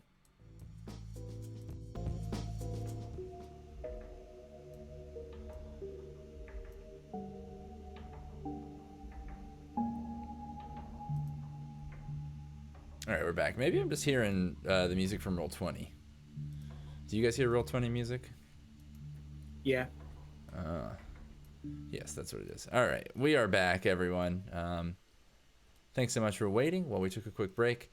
So when we left off, you all were kind of spreading out, exploring this underground casino, this industrial complex or refinery that seems to have been converted into this weird asteroid-based casino. You've seen some weird things happen, and we left off. Two of you, it was Guy and Karate, were going to play blackjack, I believe. And where did we leave Hikari and Jupiter before? Jupiter was at the bar waiting for Sal's shift to end. Oh, that's right. Okay. And Hikari was going to, after seeing Karate and Guy get into whatever they were getting into, he just sort of let them be and went to the blackjack table. by Okay. himself. So do you, Karate and Guy, join Hikari at his blackjack table? That's my question. I don't sit down, but I stand behind Karate. Okay. And Jupiter's still sitting over at the bar. Well, let's resolve y'all's blackjack game very quick like.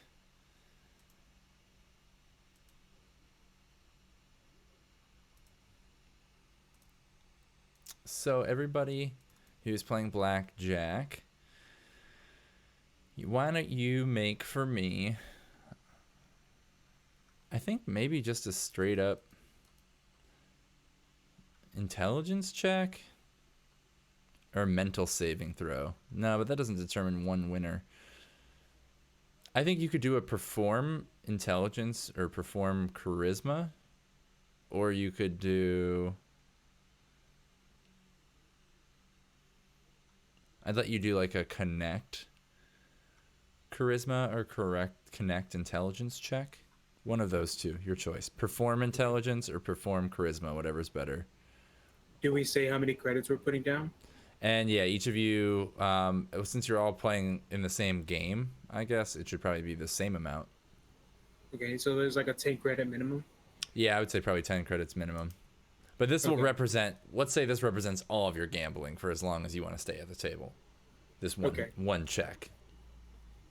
And you said perform intelligence or connect. Intelligence or charisma. Your choice of intelligence or charisma, and your choice of connect or perform.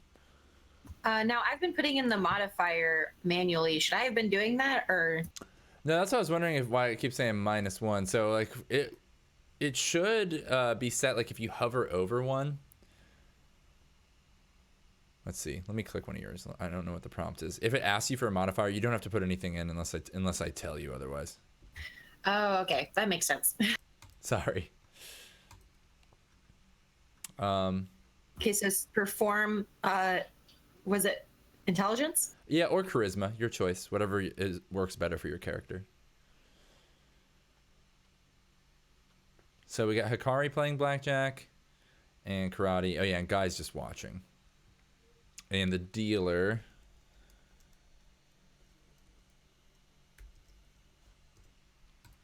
Ooh, rolled a 9. So how much money did you all bet?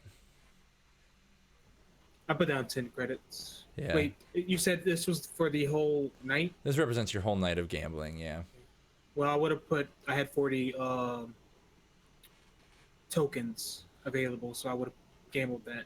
Okay, so yeah, any like tokens you wanted were pretty much gambled away. You're not sure if the dealers were like cheating or if they're experienced. Now they are all bots, so that might be it. They're just programmed to win. But inevitably the dealers beat you out. Charlie, real quick, are the dealers shuffling after every hand? No, they actually have like one of those card jiggers where it's like actually has like 4 decks of cards in it. You know what I mean? And it actually like Yeah. they just slide it out of there.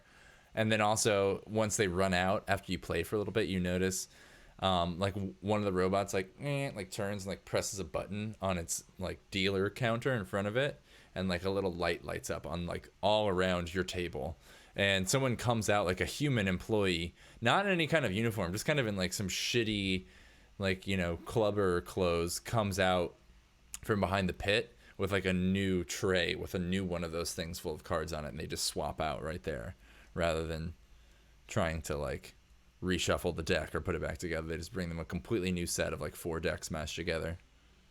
So I just want to make sure, is it being shuffled after every hand though? Like, is it possible that Guy is able to count the cards, or is it being shuffled after every hand? That's exactly why they use so many decks. So the perfect. the probabilities change wildly. So it's a pool of 4 decks put together rather than, you know, just one or whatever. Perfect. Sounds good.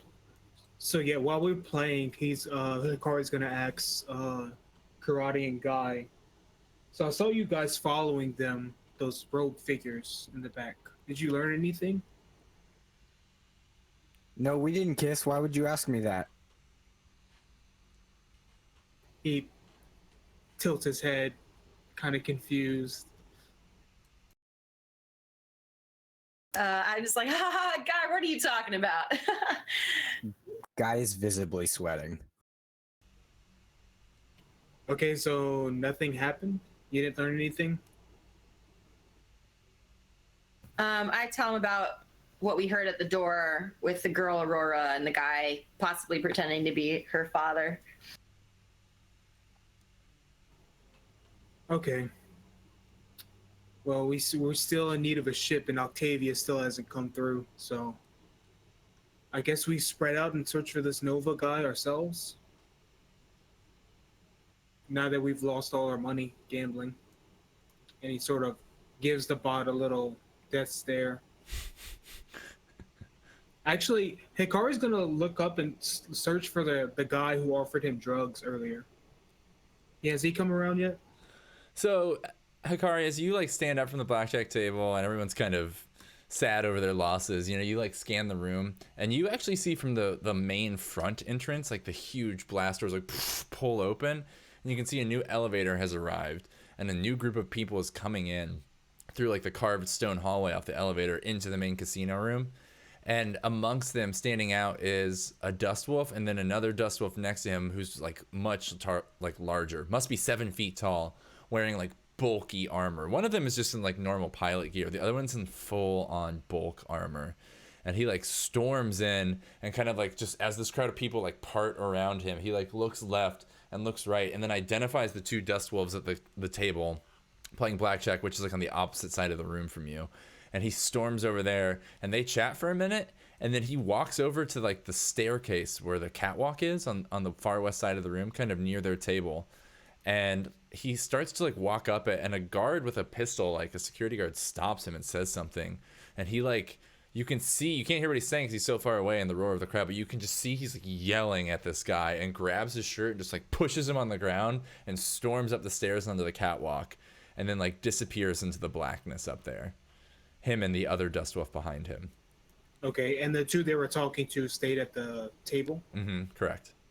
Okay. Just then, the doors to the VIP room like peel open, and you see like women dancing and hazy smoke and neon lights coming from inside of there. And your little pal with like the pink hair, your effeminate friend, comes back out with like a little satchel, like he was wearing it before, like a little like hippie backpack type thing, and he starts like slinking around the room, like looking at people and like kind of chatting with different figures in the crowd and waitresses and things like that. He's like milling about kind of by the bar and stripper area. Okay. I'm not gonna pursue him because I didn't give him any credits. But I will try and talk to the guy that the dust wolves knocked down. The guard? Yeah. Okay, so there's like a guard. He's standing over by the staircase, like the metal, you know, welded staircase on the corner of the room that leads up to like this grated catwalk that kind of spans around the whole top of the room. And he's like just standing there kind of minding his own business. And he's like talking into a little, you know, compad he has on his like wrist. Every now and then, but mainly just standing there with his hands crossed watching the crowd. Okay. So Hikari walks up to him with his drink, and he sort of asks, "I'm sorry to bother you, but I couldn't help but notice the altercation that happened between you and those wolves. I was wondering, is there going to be a problem here?" Oh, what that? No, sir, you just that's just part of my job. Don't worry about that. Yeah, go back to enjoying yourself. Thank you for your concern. Everything is in order here. You know, it may seem like that, but I could tell that something's bothering you, mate. Is Vlad going to be in trouble? Because I have a feeling these Dust Wolves might be planning something. And Hikari looks at the two at the blackjack table. Actually, I heard both of them talking about like roughing up some people for some money that they're owed, or I don't know. Just wanted to make sure everything's cool. Why don't you make a talk charisma check for me? See how well you lie to this man.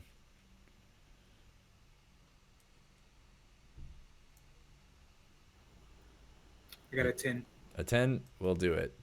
He kind of like looks at you and he's like, he looks worried as he looks at you. And then he like kind of glances to the table where the two are sitting. And he says, Vlad, no, Vlad's never in trouble. Vlad's the man. He is my boss while I'm here. He's contracted my company. And if you think there's something going on with those other two guys, I don't know, but I'm not leaving my post again. I'm not having Vlad yell at me again. I'll keep an eye on those two. But it's really, I can't interfere with the Dust Wolves. Vlad's not going to get in trouble. I'll get in trouble. I need to stay out of their way. It was my fault. So does Vlad have some sort of arrangement with these wolves? I can't imagine him appreciating roughing up, such fine help as yourself. He stutters. He's like, it's not my place to disclose that information, sir. I'm going to ask you to go back to your gambling. You know what? I think I'll do that. But if you ever need anything, just come get me, and maybe we'll settle something. I have something of a grudge against these wolves myself, so. He's like, well, please do not start any trouble. Just enjoy your night, sir. And then he like kind of turns away from you, like crosses his arms, and like whispers something into the compad on his wrist again as you step away out of earshot. Man, do I see Octavia at all? So you do actually see Octavia over by the bar, and she's chatting with someone kind of like, very fervently, contently, like they're having kind of an in-depth conversation. It looks like they're really going back and forth. Okay, I'll shimmy over, not to be noticeable, but I kind of want to eavesdrop a little bit while they don't notice me. Okay, and who was it that talked to I think it was the woman who was like sitting on the couch watching the strippers who offered to sell drugs. I think that was to Easy, right? To Jupiter? Yeah, I interrupted her phone call. Right, this lady. Yeah, so you see Octavia like having a heated conversation with this woman, but not like angry or upset. They're just like really talking back and forth a lot and making lots of hand gestures. You're not quite sure what they're saying, but it looks like it might be important. So you want to try and sneak close so they don't notice you to overhear it? Yeah. Okay, why don't you make a stealth check, stealth dex. You could do stealth charisma as well to blend in, I guess.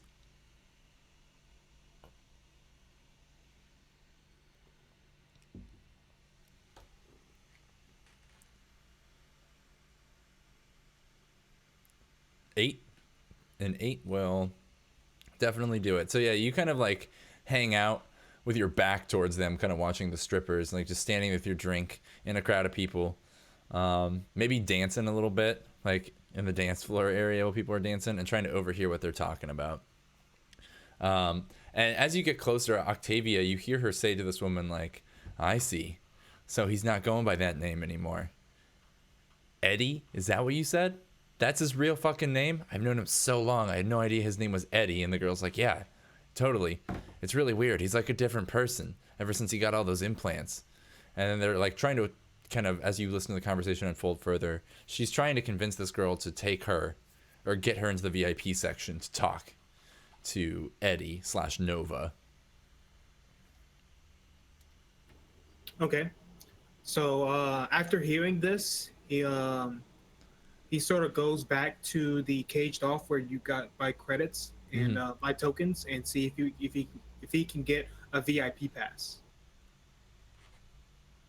Okay, so you go over there, and And you know, there's like lights flashing in your eyes and TV screens flashing all kinds of chip specials, but you've never seen anything that advertises the VIP pass. And you kind of go up to the bot with this like the silent bot with the computer face behind the counter, and it like turns its robotic head towards you. What do you say to it? I go, yeah, Vlad sent me. He sort of wanted me to get the sort of royal treatment, let's say. I'm Hikari Jinsoku, famous video game champion. And I'd like a VIP pass if you'd be so inclined. So it like scans your face out of its face really quick.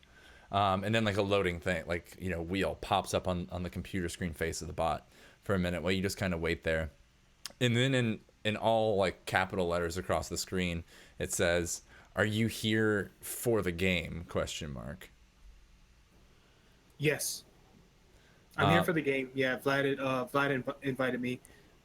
And then it says like, "Wait one moment," again, and like does a loading thing. And then it comes back and it says, like across the screen, you know, on its face again, it says, "Vlad was not expecting your visit, but if you are interested in, you know, participating in the game," it just keeps saying the game, "he would be interested in having someone like you be involved, someone of your former stature in the gaming community." I say that's what I'm here for, to win and to learn. And the robot like has another loading wheel, and then it pops up more text. It says, "Please wait for your escort." Okay. I'll wait for my escort while trying to non-conspicuously give everyone, Karate, Jupiter, and Guy a look, like in sort of like a come here motion. Okay, so the blackjack game has ended. I think Jupiter's still waiting over by the bar. Karate and Guy, what are you doing after the blackjack game, after you gambled away your money? Guy's just unsure. Like, he's still really thinking about that situation in the hallway, so he's like not leaving Karate's side, because to him that meant a lot more than it probably did to Karate. So he's just like, he's like not like physically, but he's like latched onto Karate. Like whatever Karate's gonna do, he's gonna do. Okay. Karate, what are you doing? So Karate's picking up on some weird vibes from Guy, obviously from the incident in the hallway. But she's still also kind of thinking about what she heard, and just kind of her curiosity is piqued. And now that she doesn't have any money, she kind of wants to find out, you know, just kind of test the waters a bit and find out if maybe anybody at the bar knows an Aurora, like knows the dancer they're talking about. Okay. So there's like 3 or 4 people at the bar, all in a group together. They all seem to be like young women in kind of nice dresses, or like middle-aged kind of women, young kind of maybe 30s-ish. Probably someone's wife that's here, or, you know, they seem like a group of wives, like in Vegas for the weekend, kind of is how I would describe them. Do you want to walk up and talk to them? Or actually, you know what? I think as you're like approaching them to ask them about it, possibly, or listen in on what they're saying, you see on one of the TV screens behind the bar like this huge hollow screen that's been playing ads. They actually play ads for like different strippers and pleasure bots that are like in the VIP section, and a huge ad comes up and it's like Aurora, and it's like this young, you know, beautiful like redheaded girl, and it, like she's like in a bikini in the video, but she's like talking to the camera like come in here, and like I know all of your secrets and I can make all of your dreams come true, like saying all this stuff, like kind of about how she knows everything about you, and like talking to the camera, and it's all very sensual. And then it like flashes off, and it's like only at Vlad's place, like VIPs only, and then flashes off. Guy kind of looks at it and like openly exclaims like, "How does she know I only have 4 toes on my right foot?" And he just kind of like looks around. Karate's like, "You only have 4 toes." You know what? No, I'm not getting into this. That was Aurora. We gotta get VIP passes.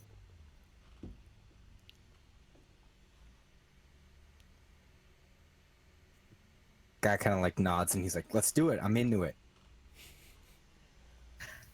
All right, how do we do that? Guy kind of like puts his hand on the shoulder, on her shoulder, and is like, "Trust me, I got this." And he kind of like looks around for the most important looking person in the room, I guess is the best way to phrase that. Okay. Great. So let's pause right there on this interaction, and we're gonna jump back to this in just a minute, to like who you find and talk to about this.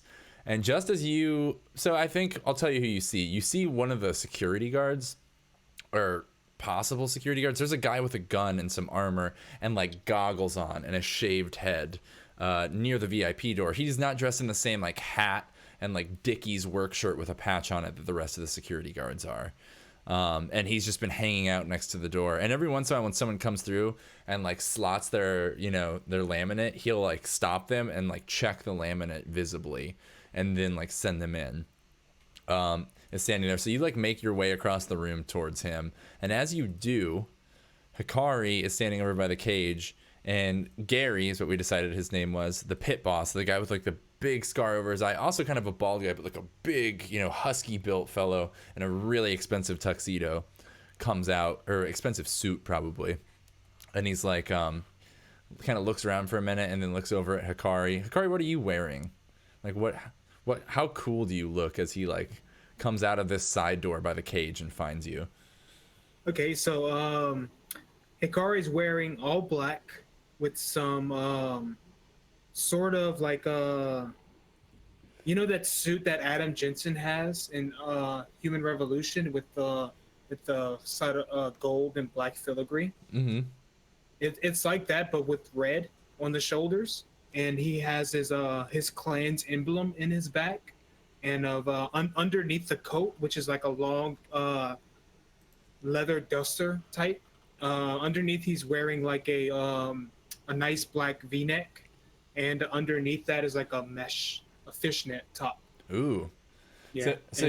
You're standing nearby, like this side door, the same door that Karate and Guy had snuck into earlier, right next to the cage. And the fella in the tux, the doors slide open. He comes out and he like looks around for a second. His gaze eventually comes to meet you standing there nearby with your drink. And he like kind of looks you up and down. And he like looks down at his compad in his hand and looks back up at you. And more like saying it than asking it, he's kind of like, "You're him, right? The video game guy?" Yeah. Starforge champion, Hikari Jinsoku, at your service. And I give him a little bow. He's like, yeah. He's like, "I think my son is actually a fan of yours. He was really big into Unreal a few years ago. Unreal 15. Nice. I've played Unreal a couple of times, but mostly it's Starforge for me. Ship combat, that sort of thing. I'm a expert pilot because of it. He's like, "Yeah, whatever you say you are, kid. Regardless, it caught Vlad's attention. So we're gonna go talk to Vlad if that's all right with you." Yeah, sure. As he's like walking you across the room, he's like, "Now I need you to keep your mouth shut while you talk to him. Laugh at his jokes, and just remember, he loves games. He's the biggest gamer. Just be careful. Okay. Be careful what you say, and you might get into the right game here. One of the highest stakes games you could ever play." You know what? That's kind of what I'm here for. And he's like, "Perfect. Come right this way with me." And he like leads you across the room to the catwalk on like the northwest side of the room, the stairs that like kind of metal stairs that go up, and weave around and then like make an L shape kind of around the top of the room. He leads you up into the catwalk, and you can see at like the far end of the catwalk around the bend, there's another door, like an upstairs door, and there's like a red light shining down from over the top of it. He walks you, so you walk across the room with Gary in tow, and also one of the security guards near the door comes out and like walks behind you with like a plasma rifle, and they escort you up onto this metal catwalk. And the others like see you, cross this entire crowd, like walk up these stairs with a guard and the pit boss escort, and then disappear. Like they stop at the door upstairs, like type in a code in front of you, and then like the door slides open and you walk in to what seems to be some sort of like very luxuriously appointed room that was previously some sort of office. It very much seems like it was just like an industrial building office, but they put like white couches and a polar bear rug in it, you know, and things like that. Okay. Okay. Did I notice the code that they typed in to open the door? You did not. Gary was like, it had like a cover over the thing, and Gary like, you know, made sure he's like, stand here behind the lion. And there's like a lion on the catwalk and everything. They had you stand behind while he like punched in the code, and like also slotted an ID, and like the door slides open. And as you walk in, there is kind of a handsome, you know, younger gentleman, maybe 25 or 26, with like shaved like Eminem blonde hair, you know, like buzzed hair, like Eminem style. And Okay, some shading. and he's like, but he's wearing like a blue tracksuit with stripes, like white stripes down it. And he's sitting behind a desk with like his feet up, white sneakers on the desk in front of you. And you walk in, and he kind of like looks over his shoes at you. And Gary like points to like a big lush chair in front of the desk. Okay, I'll sit down super casually, arms on the back, legs crossed in front of me, just being like super relaxed, you know. So the man says, "Hello, welcome to my place. You are a gamer man?" Yeah, yeah. Vlad, I presume. My name is Hikari Jinsoku. You know, Starforge champion, son of the famous General Hanzo Jinsoku of Ichiko Armed Forces. He like Here to play a game. he drops his feet off the ground like to the floor and like leans forward and slaps his hands down. He's like, "I know who you are. I love the games. You are most supreme air fighter, yes?" Yeah, yeah. I led Red Clouds to multiple championships. Yeah, it's well, before I went into pilot school, of course, but I quite enjoy my games. You know, it really gets my blood pumping. You know, winning a high stakes, high intensity game. He like leans even closer with like a crazy look in his eye, and he says, "Vlad only plays highest stakes game. Vlad is most supreme gambler. Would you like to play the game with me?" Sure, I would love to play the game with you, Vlad. All right, but is $250,000 to buy in? Do you have this? 250,000 credits. What else would we be using? Actually, that's kind of what I'm here for. I have a ship that I'm willing to gamble. I don't know if it's worth 250,000, but I'm actually here to find another ship, to win another ship. Actually, something that's faster, you know, more stylish, something that'll give me ladies and respect. You know. His eyes like light up, and he's like, "I like you, Hikari. I was going to ask you what you want, how you know about the game, but you bring new game to me. Ship for ship, this sounds quite interesting, better than money. This is new. Yes. I like it." Yes. And he says, "We can play this. I know others that have ships to put on the line." I'm very interested. Something with a class drive 2 or more, actually. He like looks at like, you notice there's like a servant type butler character standing like over his shoulder. He like looks over his shoulder at him and looks back at you and smiles real big and like kicks his feet back up on the desk. He's like, "Agreed. Spike drive 2nd grade. We can do these." You had me at Spike Drive, Vlad. Let's play. Vlad like stands up. He's like, "This is going to be so fun." He's like, "Now welcome to Vlad's place." He's like, "You are now a very important guest." He's like, "First we give you pass," and he like motions to the butler who comes out and gives you a VIP laminate.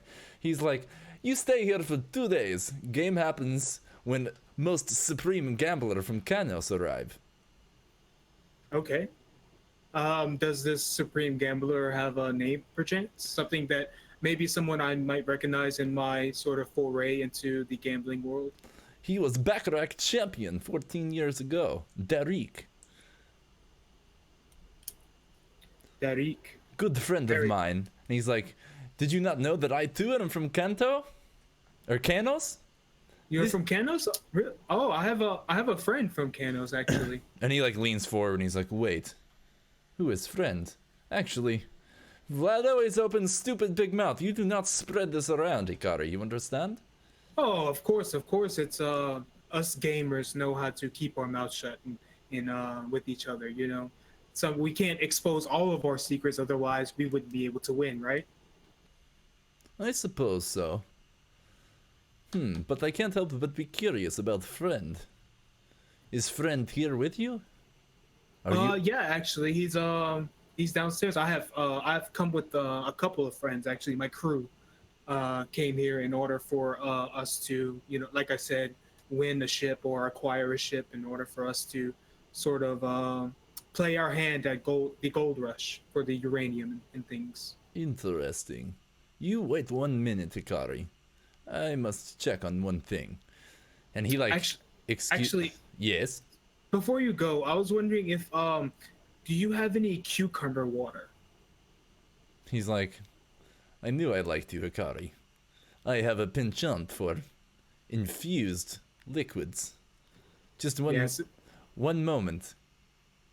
And he like claps his hands twice, and the little butler man like scoots across the room to like a little alcove and pours you a cup from like this big infused water decanter that they have, you know, like a hotel lobby.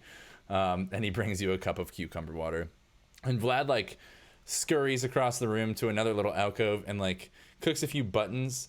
And like you see a vid screen like come out of the wall, like some kind of telecom, like, you know, video phone, and like a little booth actually like comes out and encapsulates him so you can't hear what he's talking about. He's got like a little built-in phone booth type deal, and he talks for a minute, and he comes back out, and like he's like, well, Hikari, you can keep VIP pass for now, but your friends, I am not sure you're qualified to play in game until I know more about them. Make sure they do not leave. Do you understand? Of course, of course. You said for us now. Do you have perhaps a chance? Do you have accommodations for us, like rooms that we may acquire for our stay? You, as most supreme gamer, will receive all amenities awarded by VIP Pass. Your friends, the verdict still stands. I will do research and we will reconvene tomorrow. Okay. Yeah, I'll get them to spend the night in this ship, I guess. Or otherwise, do you have any recommendations on hotels that might suffice for us? For them, I mean? There are rooms available in main casino. Just talk to helper droid. Okay, Vlad. And make sure you and friends are here tomorrow morning. Understood? Okay, you want us in this office or you want us on the floor of the casino? Right here in my office. We reconvene tomorrow after I have time to research. Of course, Vlad. I'm super excited. I can't wait to play this game with you. I'm very much looking forward to it. He like, and I hold out my hand enthusiastically. He like eyes you cautiously for a minute and doesn't say anything. And then he's like, this makes me most excited, Hikari. Most excited and most worry. But I think this could be good. You just play fair. Keep nose clean, understand? And we'll have no problems.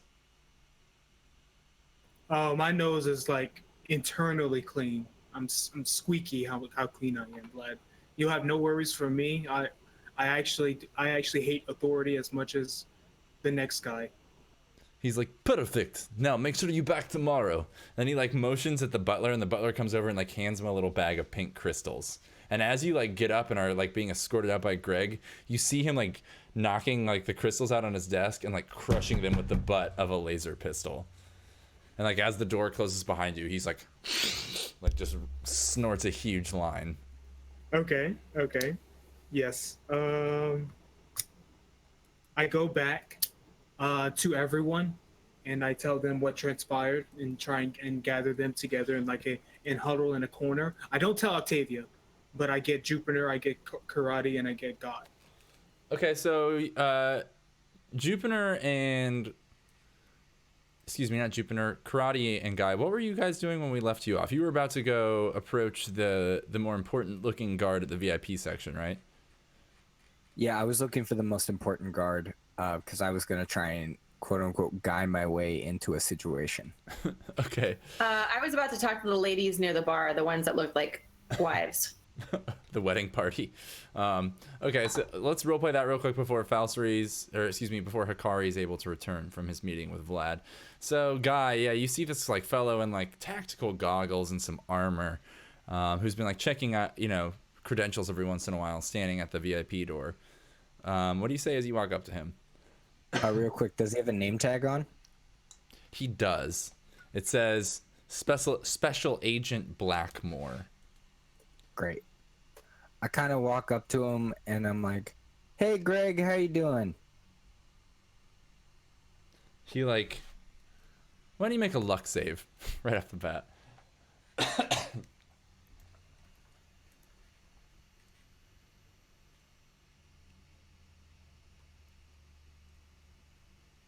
A 1 versus 14. He like, his eyes kind of grow, like you can't even see his eyes because he's got goggles, but his eyebrows grow angry and his nose, kind of snarls. He makes a snarl type face at you and it's like, "Me name ain't Greg. Get the fuck away from me unless you have a VIP pass." And Guy kind of like, "Oh, I'm so sorry. I get you guys all confused. Sorry about that, Craig. I'll make sure. Hard C, not a soft C. And I'll make sure to get it right next time." So, how's tonight been? How's the, you guys getting anything fun? He he's like standing like, wide stance, arms behind his back, military style. And he kind of like breaks that posture and like leans forward and takes a step towards you. He's like, "I told you, fuck off. Leave me alone now.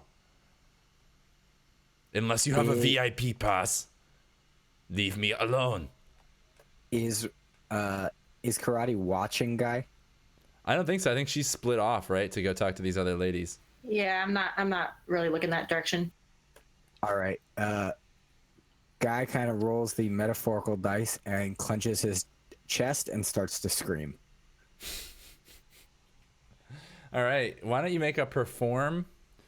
I don't know, your choice, intelligence or charisma. Perform intelligence or perform charisma check for me. I would prefer charisma, I believe.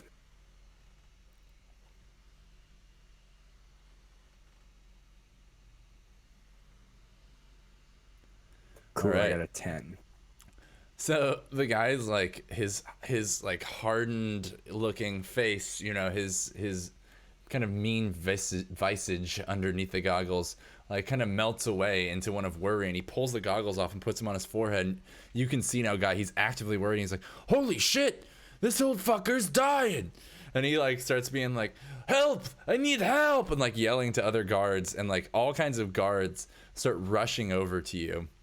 And the pit boss, Gary, is like just coming down the stairs with Hikari and crosses the room to you, like looks down and he was like, "Get this fucking old man out of here.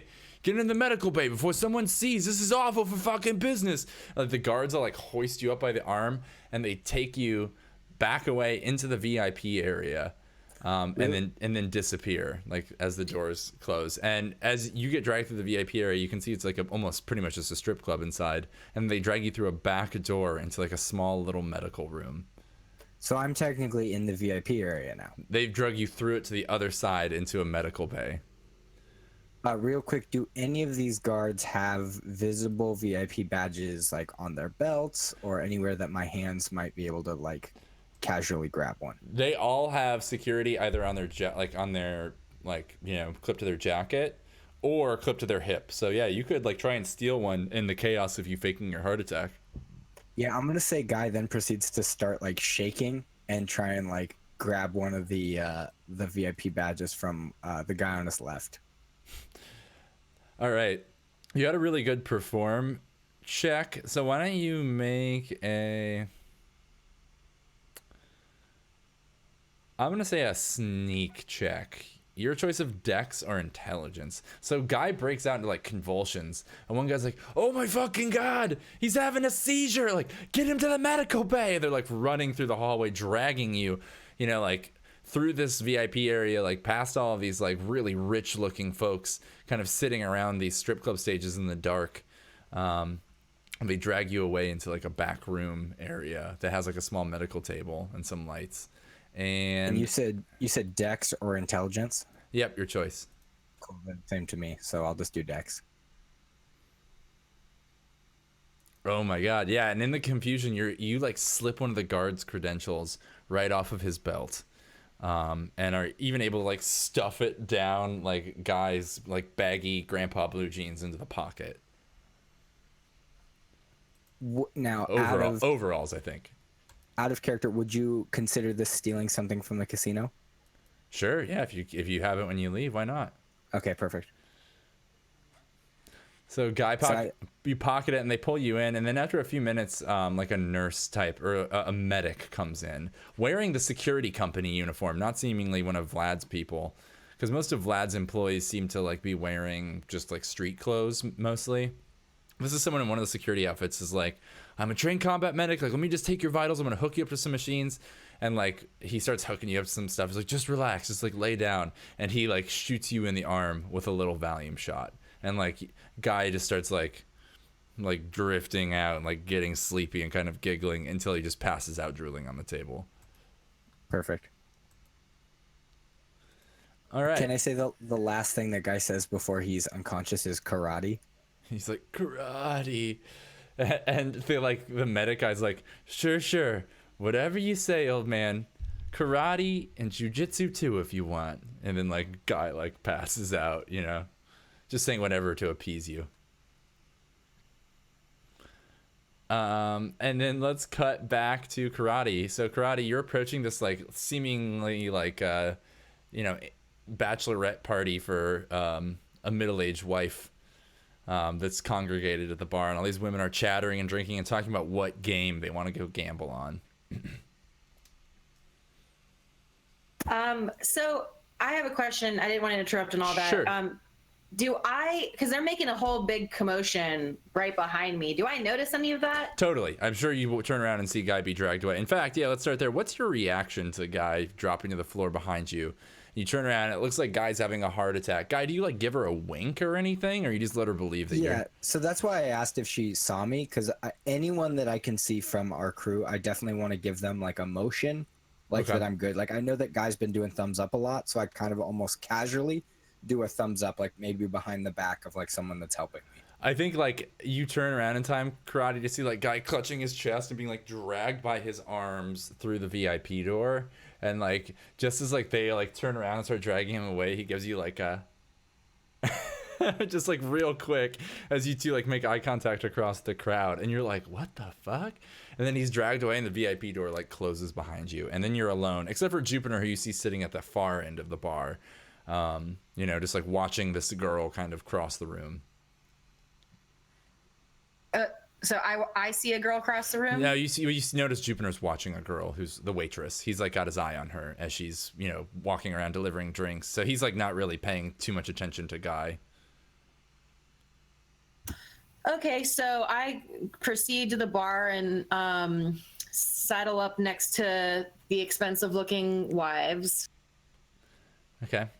Would you say anything to like the main woman who it seems like this party is for, and like kind of organized the trip and telling everyone what's going on, is wearing like this like really slim silver dress with like a really high slit. It's really nice. And she's got like big blonde, like, 50s style curls.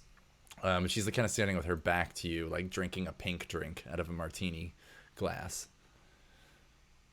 Okay, I kind of look around at all the ladies there.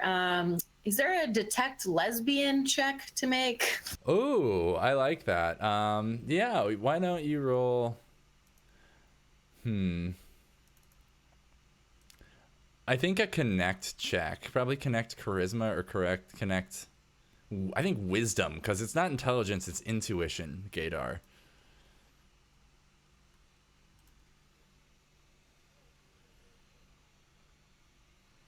Did I pass? A 6, so it's like a partial success. Like you succeed by detecting which one may be a lesbian, but there's got to be some negative consequence to it as well. So I think that you probably, I know, perfect. You like checking out these women, like sitting right next to them at the bar. One of them you look up and down, and one of them, they're all wearing these nice dresses, except one of them has like combat boots on under her dress, you notice. And there's like a tattoo on her back shoulder blade, like poking up out of the dress, like not as kind of clean cut looking as the others, right? And the dress made of flannel? No, it's not that hipster. She's still got like a nice dress on, but you're like, this might be her. And like you're like looking her up and down, right? And just as you do, you feel like a tap on your shoulder from behind, and you turn and see like a burly fellow and like a big blonde beard, right? And he's wearing like a full jumpsuit, like a worker's blue jumpsuit, and it's got a Cervantes Corp patch on like the left breast. And he's like, "Excuse me, are you checking out my gal? Excuse me." And he like taps you on the shoulder. I kind of try to backtrack a little bit, like, "Hey, buddy, sorry, I didn't know she was here with anybody." Don't think I didn't notice you giving her those eyes. What do you think, she is some fucking piece of meat to you? I mean, I'm sorry, man. I've had a couple of drinks in me. Meant no offense. How about I buy you a drink? His tone like kind of changes. He like crosses his arms and like leans back and kind of looks at you, like, you know, kind of studies you for a second. And then he says, "Do you want her to be a piece of meat for you? That might be able to be arranged." And he like smiles like this like shitty like, you know, like yellowed teeth smile from under his big blonde beard. He's kind of like a sweaty guy with dirt on his face. I'm obviously repulsed because he's with Cervantes and I hate all those people, but I kind of feel like I'm getting closer to my goal. So I like nod and I say, "Yeah, I might be interested in like having a good time with her." And he's like, "That could be arranged, but obviously I gotta be involved too." And he like smiles even bigger, kind of creeping out. He's like, "We got a room." He's like, "Why don't you stop by later?"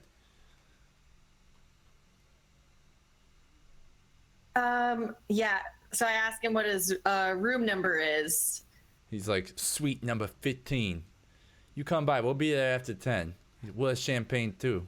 You just stop on by." And he like eyes you up and down again, kind of creepy. And he's like picking at his belly button through his like overalls while he's talking to you. It's just gross.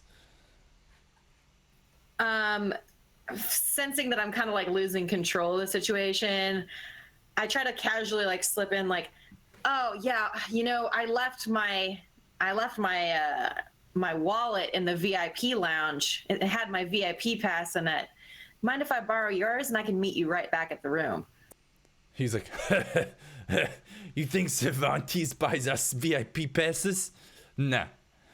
I'm just here on a little work vacation. I'm going back to fixing mining carts tomorrow. Fixing up Max hydraulics." Like, "I'm just here with all my work buddies." And he like points back across the room. You see a bunch of people in different Cervantes uniforms. He's like, "I'm a blue collar laborer. You think I got VIP passes? Nah, man. Nah." He's like, "But good luck to you with yours." He's like, suite number 14 or whatever I said before. He's like, "Stop by." And he like grabs his wife by the ass and they walk away. As like a group. All right. Well, kind of like shaken up by that whole thing. I kind of just like turned back to the bar and I'm kind of like low in spirits, just trying to figure out what to do. So I'll tap the girl in the white on the arm. Hail Mary, last ditch effort. So she's actually like starting to walk away with him too, but she's paying her tab. So she's like separated a little bit from them. And you like tap her and she turns and she's like, "Oh, yes? Can I help you, my dear?" And she like looks you up and down at your like, you know, kind of worker's clothing. Is this the wife or the blonde, like the really blonde lady? Yeah, like the head of this party. Yeah, her, blonde. "Can I help you, my dear?" Yeah, you know what? Maybe you can sympathize with this, but I left my wallet and my belongings in the VIP area and it had my VIP card in there. I was wondering, you seem like a really classy lady. I'm sure you have a VIP pass. Would you mind just getting me in the lounge? She like, "Why don't you make a charisma check to see if you convince her?" She like looks you up and down for a minute and she's like, Before I answer, I want to see what your check is. A 7, that's a success. She looks you up and down. She's like, "Do you know who I am?" No, ma'am, I'm so sorry. She's like, I am Carolyn Dorchester. My husband is James Dorchester, CFO of Cervantes Corp. That's him right over there. And she like points at a guy in a tuxedo at a table. She's like, I am known for my charitable works, darling. I will help you get your wallet back. Just let me speak to James. He has our passes. So I'm like nodding my head, agreeing with her, but in my head, the Kill Bill theme music is kind of going off. There's like like red flashing, red lights are just going off. Yeah, because this is like the person that I came here, like that I'm traveling to, you know, part of my mission is to take down Cervantes, and here is the CEO just right within my grasp. CFO, but still very on the CFO. On the board. He's one of the executives for sure, and he's like got a small security detail behind him of 3 or 4 people, and also a group of two other men in suits and their wives, and then they're kind of hanging near like this big group of workers as well. They're kind of there as a party. It seems like they took treated some of their employees to a weekend at this casino. And so she like, without, you know, like bells are just going off in your head and you're like frozen thinking all these thoughts as she like walks away from you, you know, towards James Dorchester and like starts speaking with him about 20 feet away, just a little out of earshot. And you see him pull a pass out of his pocket and like he hands it to her and she walks back to you with it in her hands and like a smug look on her face. She's like, here you go, darling. What was your name again? My name is Elizabeth Seinfeld. She's like, are you sure? Yeah, why would I lie?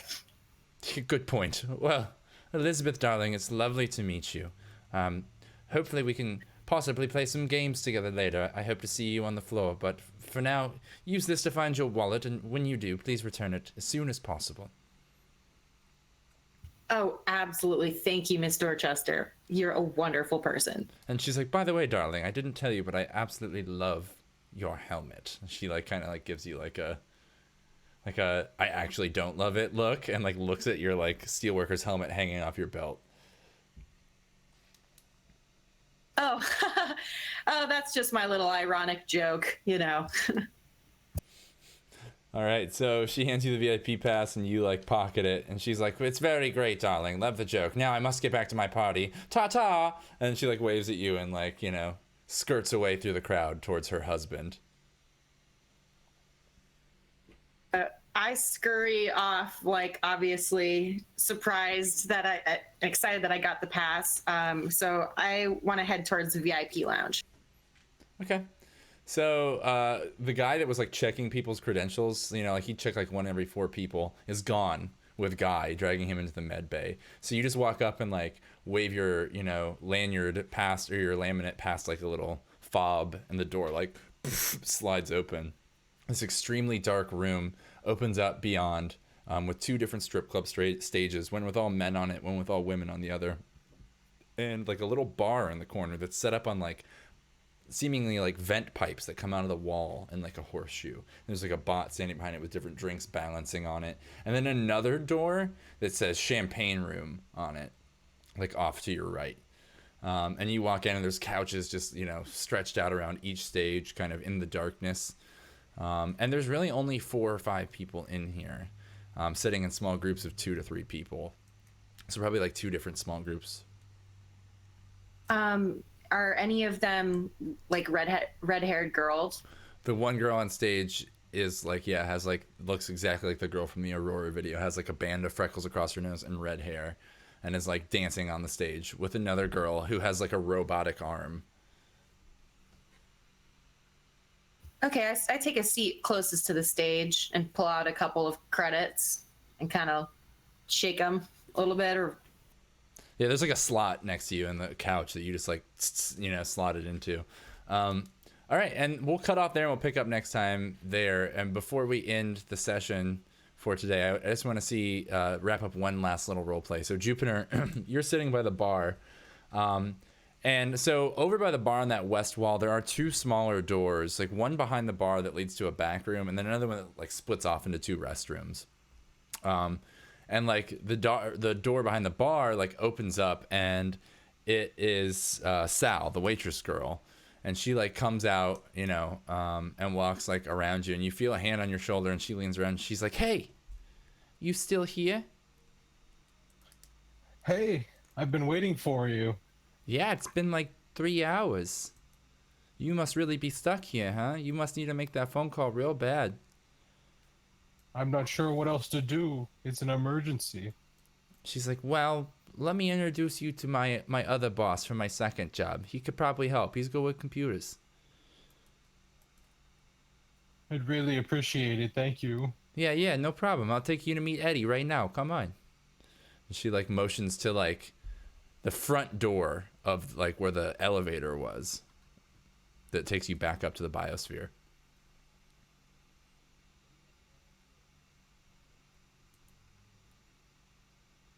"You coming?" Yep. I'm wringing my hands, you know, brushing broken glass off me because there's just like a pile of broken glass from all the cups I've smashed. And I follow her. Okay, so she leads you to like the elevator that takes you back up into the desert biosphere area. And she's like, "Eddie, he's got a deal worked out with Vlad. He's got his own place to stay up here, so just come right this way. I'm always welcome there because I work for him. I actually got to pick up a new shipment so I can get back to selling, but I'll introduce you to him. He might be able to help. He's a pretty nice guy, actually. He's not like Vlad." And she like leads you through a different door, not the elevator, but like a different back door in the biosphere that opens into like the rock wall, because it's built against like a natural rock wall of the asteroid. She opens the door and it leads into a tunnel and like up some stairs into like a lavish looking condo style apartment. And like as it stretches out, you know, like in front of you, it's like really nice and clean and sterile, much like a Hollywood celebrity's, you know, big condo would look or something like that. Until you like walk in the back room and you notice that it's just lined with like hollow screens and TV screens and computer terminals and like a desk with just like 8 monitors on it. And like this little guy, like hunched over, like skinny little dude with like curly little hair on top, brown hair, like goggles on. He's got like something jacked into the back of his head, and like a little drone is just like hovering right behind him, and he's just like typing away on this computer and like looking at all these different screens. And she's kind of like, Eddie, and he's like not responding as you two like walk through this like maze of an apartment back into this weird kind of hacker computer room with no lights on and just blue screens shining on him from all directions. And she comes up and like, "Eddie," and she like taps him on the shoulder, and he's like, "Ah!" and like jumps and like throws his goggles off, and like turns and looks at you, and he's like, "Holy shit, Sal! You scared the fucking shit out of me!" And he like looks surprised, like all around the room, and like looks you up and down with like huge white eyes. He's like, "Who's this brute? You bringing strangers to me again, Sal?" And she's like, "I'm sorry, Eddie. This is my friend. Actually, I didn't get your name. What was your name?" Jupiter, sir. And he's like, "Jupiter, huh? Well, Sal's got a good heart. She knows who good people is. Why should I trust you, Jupiter, other than Sal's recommendation here? Why are you in my apartment?" I'm sorry, sir. I just need to make a phone call. It's an emergency. I need to get a hold of my uncle on Kanos. That's all. He's trying to call Kanos? But that's, off limits right now. You know, that would take probably some illegal bypassing, right, Jupiter? I didn't know that, sir, but it's an emergency. I need to do whatever I can to call him. You didn't know that, huh? You come in my apartment, you want me to make illegal fucking phone calls for you. God damn it. He's like stands up and he's like storming around the room. He like opens another door and like looks inside, and inside behind you see like a room with like a blue light, only blue light, and like 2 tables and 2 people in hazmat suits like sifting giant trays of something in the back room. And they look out and he's like, "Good, you still at work? Good." And he like slams the door shut and he's like, come in here. And he like leads you into the living room where he like sits down on the couch. And I think that's where we'll end that, and we'll pick up next time. Awesome. That is our session, everyone who has been tuning in. Started a little slow, but it's just getting more and more interesting as we go. I can't wait to see how everyone kind of has a little thread that they're on right now. I'm excited. I have very little plans for how this turns out, so we're developing a lot of it as we go. So I'm excited to see how this all is going to culminate. But yeah, great job everyone who played. Thank you guys so much for being here. Oh, thank you, man. I had so much fun playing. Yeah, man, I love this. This is the best. I'm so glad you guys like it. Thanks. I'm so glad to be back. We're going to be trying to do it weekly, keep up with it. This episode will be up in podcast format this coming Wednesday, should be. I try to have them up every Wednesday. Yeah, we'll be back next week. Thanks again for tuning in. If you're listening to this on podcast, make sure you hit that subscribe button or rate and review us. That really helps us a lot. If you're watching on YouTube, subscribe to our channel, please. There's going to be more episodes like this and other cool shows that we're doing too coming out.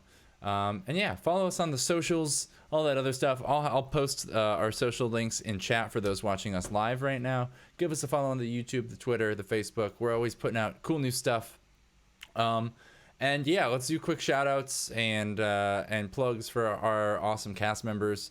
Karate Junction played by Rara. Imler, Rara, what do you got going on? Where can we find more Rara? You can find me arguing with people on Twitter. I'm just kidding. I don't really argue a lot these days, but I'm at Island Goth. I post a lot. I'm also on Instagram at Rara from Guam. And if you're in the Atlanta area on August 25th, I'm doing the DC versus Marvel roast, and I'm going to be Captain Marvel. Awesome. That sounds so cool. That sounds amazing. It's going to be really cool. Also, we have Ruben playing Guy Flannel. Ruben, where can we find more Ruben? What do you got going on? Yeah, man. Like I said at the top of the episode, KTMA, Kid Tested Mother Approved. It's a weekly podcast. Give me one sec. My dog's freaking out. Kid Tested Mother Approved weekly podcast. This week we actually should have 2 episodes going up. We're going to have our San Diego Comic-Con wrap-up episode, which is going to be me and my buddy just kind of talking about everything that got announced. And then we're going to have our regular episode, which I'm very excited because this month we're doing like specific actors as the theme. And this week is Tim Curry. Oh. And instead of doing like It or a Rocky Horror Picture Show, we're doing both Wild Thornberry movies. So it's going to be a little ridiculous, especially after last week, which was a heavier episode. It was our Robin Williams episode. It's going to be absurd to talk about Nigel Thornberry for an hour. That sounds wonderful. And thanks so much for that. Hikari, where can we find more Hikari, or more Falsteries rather? You can usually just find me here on Chopshop Network Mondays streaming Ilvermorny, D&D Harry Potter Adventures with Charlie and a couple of other people. So yeah, check that out. Check us out on YouTube. Hit that like button. Really helps the show out and stuff. And so yeah, that's virtually all I have going on. Sorry. You can also follow Falsteries on Instagram at Falsteries. Yeah. And so then we have Jupiter Dangle, played by Easy Sailor, our mutton chop commander. Yep, and you can find me on my podcast I do with my mom called Kid Tested Mother Approved. This week we're doing an episode on Tim Curry. It's going to be great. Repetition is really important in advertising, so this is actually genius. We're just going to do this every time. And then you can follow me on Twitter, and by me I mean somebody else named Charlie at twitter.com/MediaCorp. Heck yeah. Thanks so much. And thank you guys for being here. Thanks everybody who tuned in. We'll see you next week. This has been Space Case. Bye.